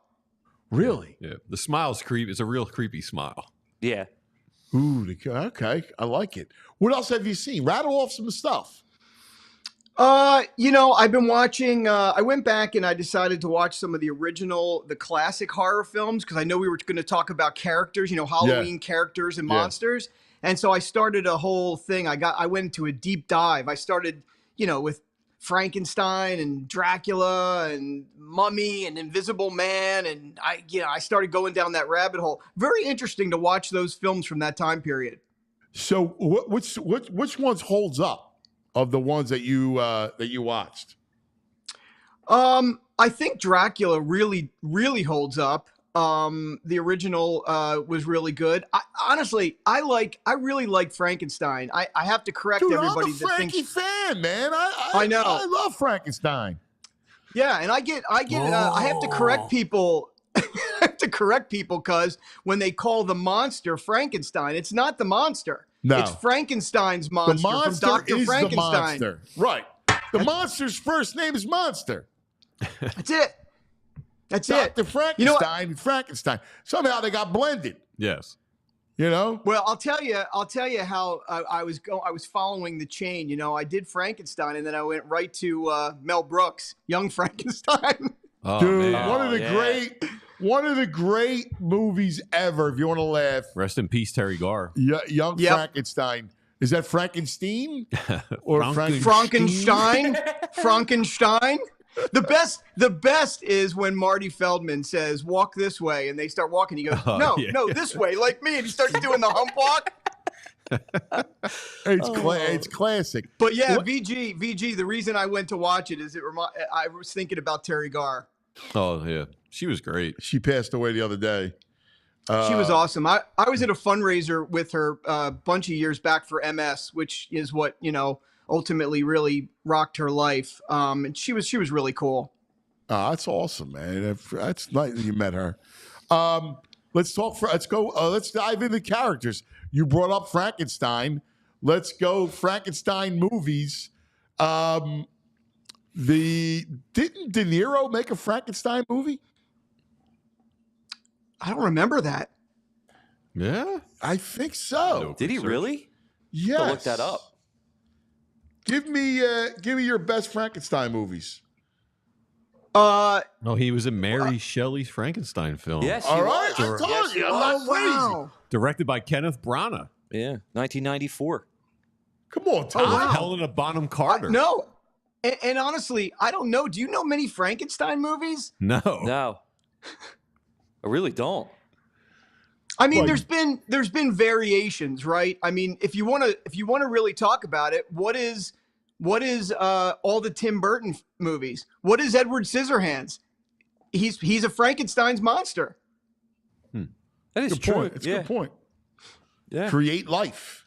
If You know what I watched too, cuz you know what I watched too, which was really fun to watch. Lon Chaney in the original Wolfman. Dude, I was about to bring up Wolfman. I was a fan. The other thing, I love some Wolfman. You like the Wolfman? You like the Wolfman? Jack Nicholson, right? Was a great Wolfman. No, he was a Wolfman. I'm a big fan of Wolfman. There's a new one coming out, I think, this year. Really? Yeah, a new Wolfman. I was a big Wolfman fan. The American Werewolf in London was a great movie. Yeah, that's on my creature list. Yeah, that's a good one. Yeah, that's to me is like when people say like when did horror monster special effects get into the zeitgeist of all of us, right? It was American Werewolf in London. The scene where he changes into the werewolf really blew people away. Pull that up. Pull a couple slides. Try to get some slides. Does your wolf love extend to Teen Wolf? No, because he acted like he had a game. Like he was a bad Michael J. Fox, God bless him. Come on, he don't have game. He was jamming. He turns into the wolf. The wolf had game. And the next thing you know, he's dunking, 360, banging threes. I needed the T Wolf last night for the Sixers. It seemed like the perfect. How about man? How about did you get into the like Abbott and Costello meet Wolfman and Frankenstein and all that? So I loved it, right? I loved it. We were my Massimo, he loved that movie. Abbott Costello meet Frankenstein. That's so funny. And he loved it. And then we would watch that one.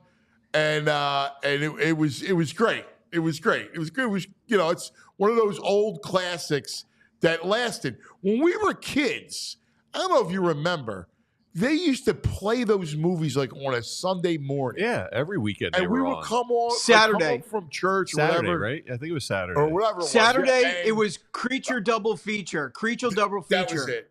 Yes. Yeah. And that's when you first saw that stuff.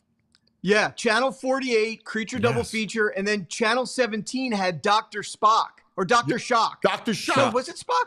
Yeah, no, Dr. Shock. Dr. Shock.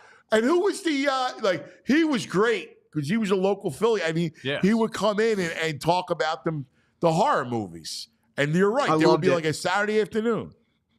Loved it, man. I loved Creature Double Feature. Loved Creature Double Feature so much. It was great. It really was. It was good stuff. But it was funny. They went through a wolf stage, right? Wolfen, remember that one? Yes. Oh yeah, that was good. Yeah. Really good. Was Wolfen John Carpenter? Did Carpenter do that? Maybe Somebody not. did vampires always number one. The Count. Now it's funny. I like the Count. Count Dracula is a great character. I'm a big fan of the Count. Yeah. Yeah. More so than just your generic vampire. Yeah, I've liked all the variations of the Dracula type movies. Dracula's a great name. Like Count Great Dracula, you can't beat that. Count Dracula. You know what? Yeah, you know what's great, cuz? And like they say it like Andrew just did. They say it all kinds of different ways. They say Dracula. They say Dracul. Dracula. I love Dracula. He's not Dracula. He's Dracula. Dracula. I Bela come to Lugosi. suck your blood. Nosferatu. Nosferatu is nasty. There's a new one coming out on Christmas Day, I believe. Really? Yeah. Yeah, and that looks. Willem Dafoe. What? Again? Willem Dafoe. No, he's not playing. He's not playing Nosferatu, but he's in it. But yeah, I'm psyched for that one, Andrew. Yeah, it looks sweet. Why would Really that excited. come out for Halloween? Why would they bring it out Christmas Day? I don't know. Maybe they looked at the competition that was out there and they thought, well, listen, right now the box office is kind of dead. It's filled, it's nothing but Venom and, I have to say the good news is for the horror fans is Terrifier 3 and Smile 2 are doing pretty well. But otherwise, the box office this is a weird period right now. Yeah. It's always been that way. It would heat up during the holidays is when it heat up during that period. Yeah. Let's go all the monsters. The Mummy was always a good monster. That's a good one. Right? Oh, I dressed as the Mummy when I was a kid. I made my mom do the full bandages with the fake blood on it. It was awesome. I have to be honest with you. I'm out on the Mummy. I love a mummy. What's your problem with Mummy? I don't like the Mummy. You're a pharaoh? It's a scary monster in toilet paper or linen. Because you stand the test of time. You walk out 2,000 years later. He's too slow. It's he's not that scary. He's so slow. He's not scary. No. Look at that mummy. Dude, I just said the mummy's not scary. He walks like Giancarlo Stanton runs. Come on, it's slow. It's no real threat. Something slow like that can bear down on you. He's no threat. You know what? It can bear down on you. You know what's a character that's not really scary to me, but fits into the horror Halloween characters? Not scary, but the Invisible Man.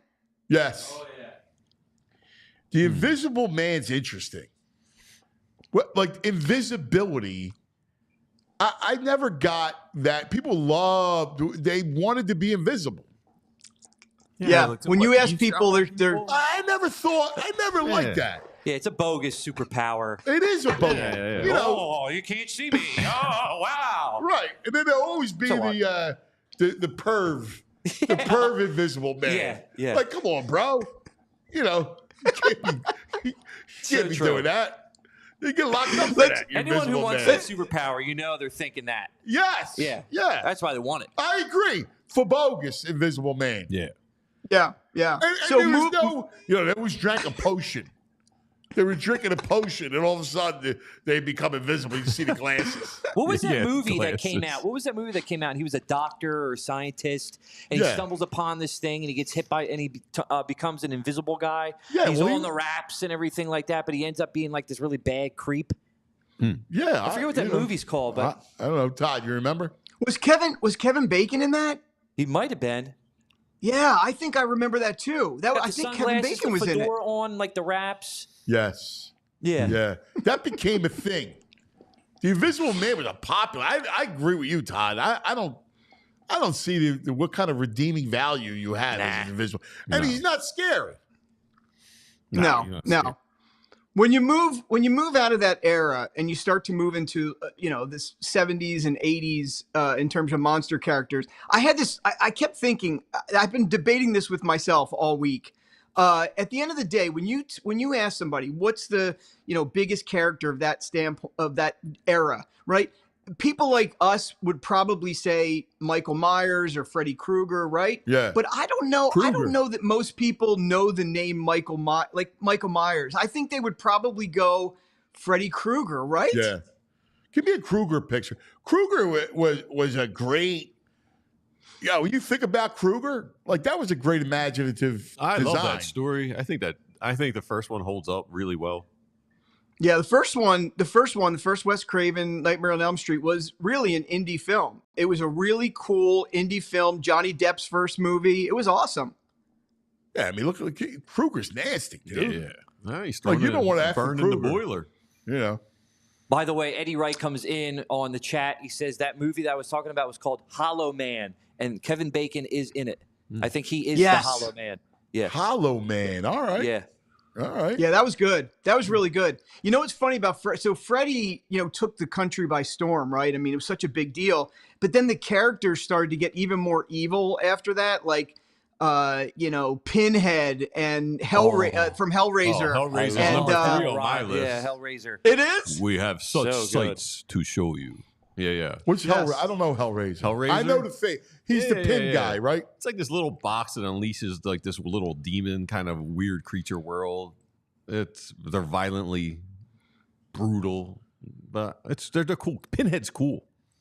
People still dress like Pinhead, and even on the TV show, like that TV show we've talked about called From, which is on right now, really good. They stumble upon these like wooden statues like outside of this weird cabin, and the statues look almost like Pinhead, which is pretty wild. But VG, I was going to ask you, since you know Hellraiser, were you a fan of the tall man in Phantasm? Yeah, I'm a Phantasm guy. Phantasm 1 and 2 were good. Yeah. Yeah, man. I got one that I want to throw by you. It's an old show. And me and my Aunt Cookie used to love this show. So I love newspapers, right? When I was a kid, I always loved the newspapers, and that's how I became a journalist. Do you remember The Night Stalker? Oh, yeah. Oh, of course. Kolchak. Yes. Kolchak, yes. Yes. I love that show. It was a great show. I always wonder why they never remade that. He was a reporter, and he would go and he would write about these, mysterious happenings. That was great.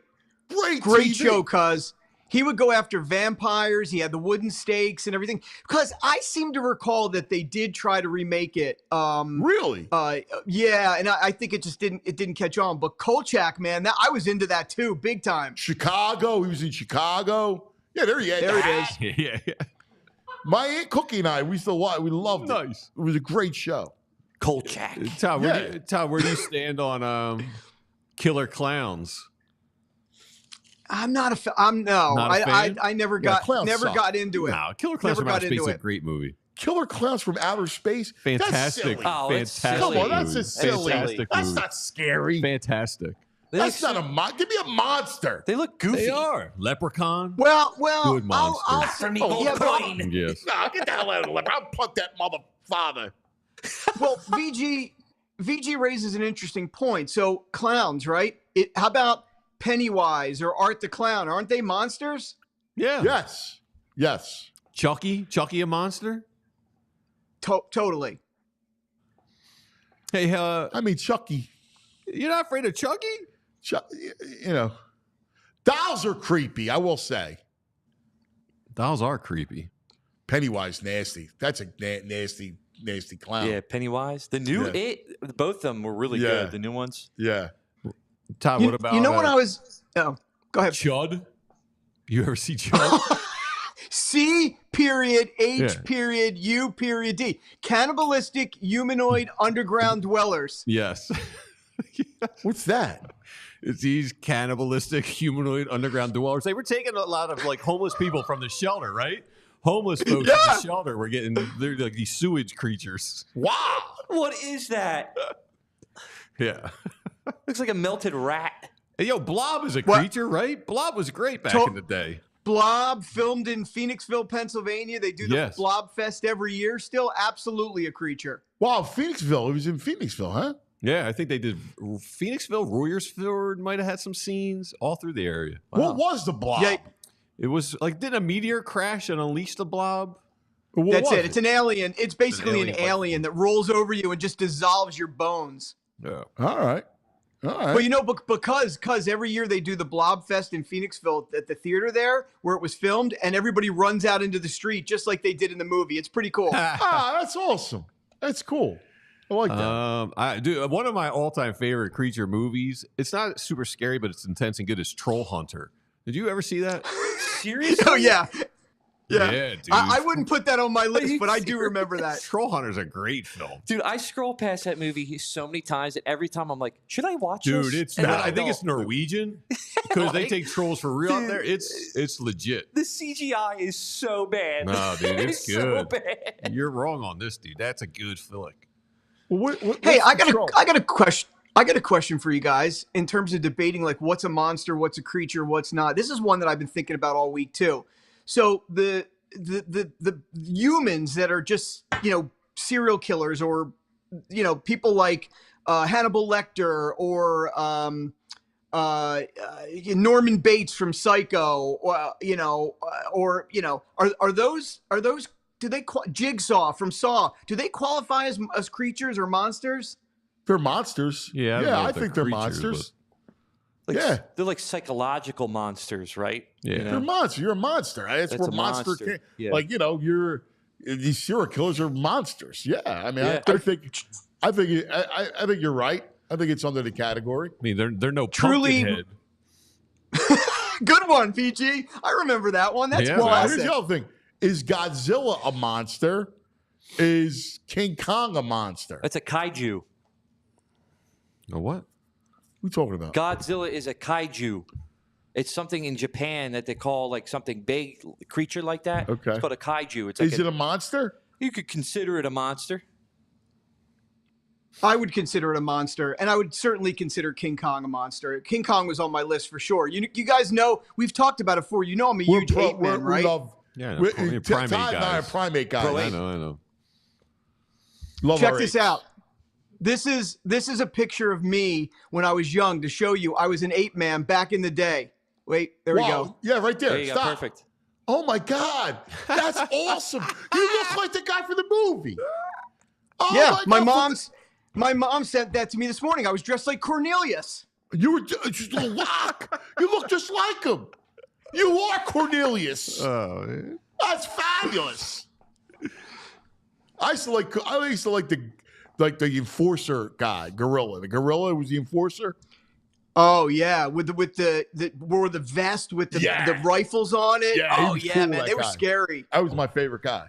Ray from Philly asked a great question in chat. Is Jaws a monster? Yes.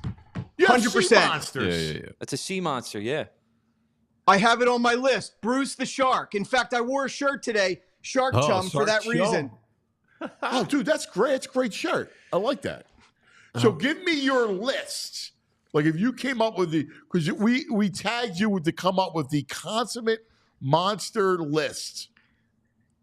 You mean other than what we've just gone over? Well, go like in order. Like tell me exactly what you have. I don't have them in order, but I okay. listed 20. I listed 20 of them. I'll rattle them off real quick. Yeah. Frankenstein's monster, Dracula, the Wolfman, the Mummy, the Invisible Man, King Kong, Alien from Aliens, Yeah. the Yeah. Tall Man, Pinhead, Leatherface, Jigsaw, Bruce the Shark, Pennywise, Art the Clown, Jason Voorhees from Friday the 13th, Yeah. Michael Myers, Freddy Krueger, Hannibal Lecter, and Norman Bates.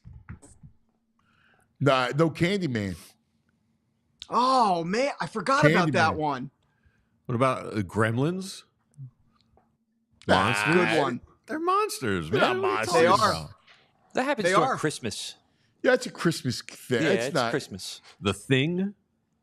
What is the thing? Just a thing? It's a thing. The Thing. Great movie. Well, John it's Carpenter. a shape. Yeah. It's a John Carpenter. shapeshifter. Oh, is that what it is? It's a shapeshifter, and truly one of the best horror films out there. In fact, I think it's Max or one of them just brought it back for Halloween. It is really holds up. So good. One of my favorite movies. Yeah. You know K what? Red brings one up. Slender Man. Oh, that's a good one. Yeah, Slender Slender Man. Man's actually a really good one. We were talking about this. I stumbled on a couple scary this week. I watched Skeleton Key, which I thought was a good creepy movie. Was Johnny Depp in that? Ooh. No, it was. You never saw. It was actually good. Skeleton Key. I watched, and I watched Mickey Rourke and where Angel Heart. Angel Heart. Oh, Angel Heart's good. That's a great. By the way, I just want to thank our Peeling the diehards. Diehards, we love you, diehards. Happy Halloween. Yeah, I'm sorry. Go ahead, Todd. I was going to say Mickey Rourke peeling the egg. De Niro, he would peel it, right? Because Oh the yeah, egg was right, De Niro. with his long fingernails. You symbolized the soul, that he was taking the soul. Ooh. Kate That was Hudson great. and Peter Sarsgaard are in Skeleton Key. It was a good movie. Yeah, 2005 it came out. Creepy. It was a good creep movie. Set There's a lot in of New good Orleans. In New Orleans is a great creep town. Oh Yes. yeah, it's got that magic. Well, you the know? voodoo, man. I love the voodoo stuff. Give me anything with voodoo. I'm in on voodoo too. Santeria, voodoo. Oh I'm man, down. Serpent in a Rainbow. Oh, dude, that's a good movie. Good one. Ooh man. That's a good. I love in your chat, X-Man wrote Joel Embiid as Mr. Glass. Oh, that's great. That's fabulous. That's fabulous. Oh yeah, Brandon's asking, what about Mist or Fog? You remember the Fog back in the day? Absolutely. Great. We talked about Jamie Lee Curtis was in the original. Yeah. Fog. That's a good one. Yeah. Is the Mist where all like the creatures come and they're all stuck in the food store and the guy at the end ends up killing his family because they're like, we're never gonna be saved, we're all gonna die. So they only have 3 bullets and he ends up killing his family, and then as soon as he kills the last one, They're in a grocery store? they're in a grocery store. And then as soon as he kills the last one, the army comes in and the mist goes away and he's just like, no, because he just killed his whole family. Yeah. Thanks for Yeah, spoiling that's it a for good one. everyone that hasn't Oh, seen it's it. been out for like 100 years. Come on, Larry. Hey, LD, you know, Come on, LD. LD. When I think of that, when you just mentioned that, it brings up to me when everybody's trapped in the gas station in Hitchcock, The Birds. Are the birds creatures in that movie? Yeah. Yeah. I think so. I think for sure. Jeepers Creepers, people are saying. Well, that Good brings one. up what about the Rat Boy? Who was the guy who summoned the rats? Oh, Yes. well, it was his name. He had one word name. Yes. And there was a giant hit song from that movie in the 70s. There was a what guy was the who was name a of that rat movie? guy. Is it the Amazing Maurice? No. No, Oh, one that's a name. book. It's a One kid's name. book.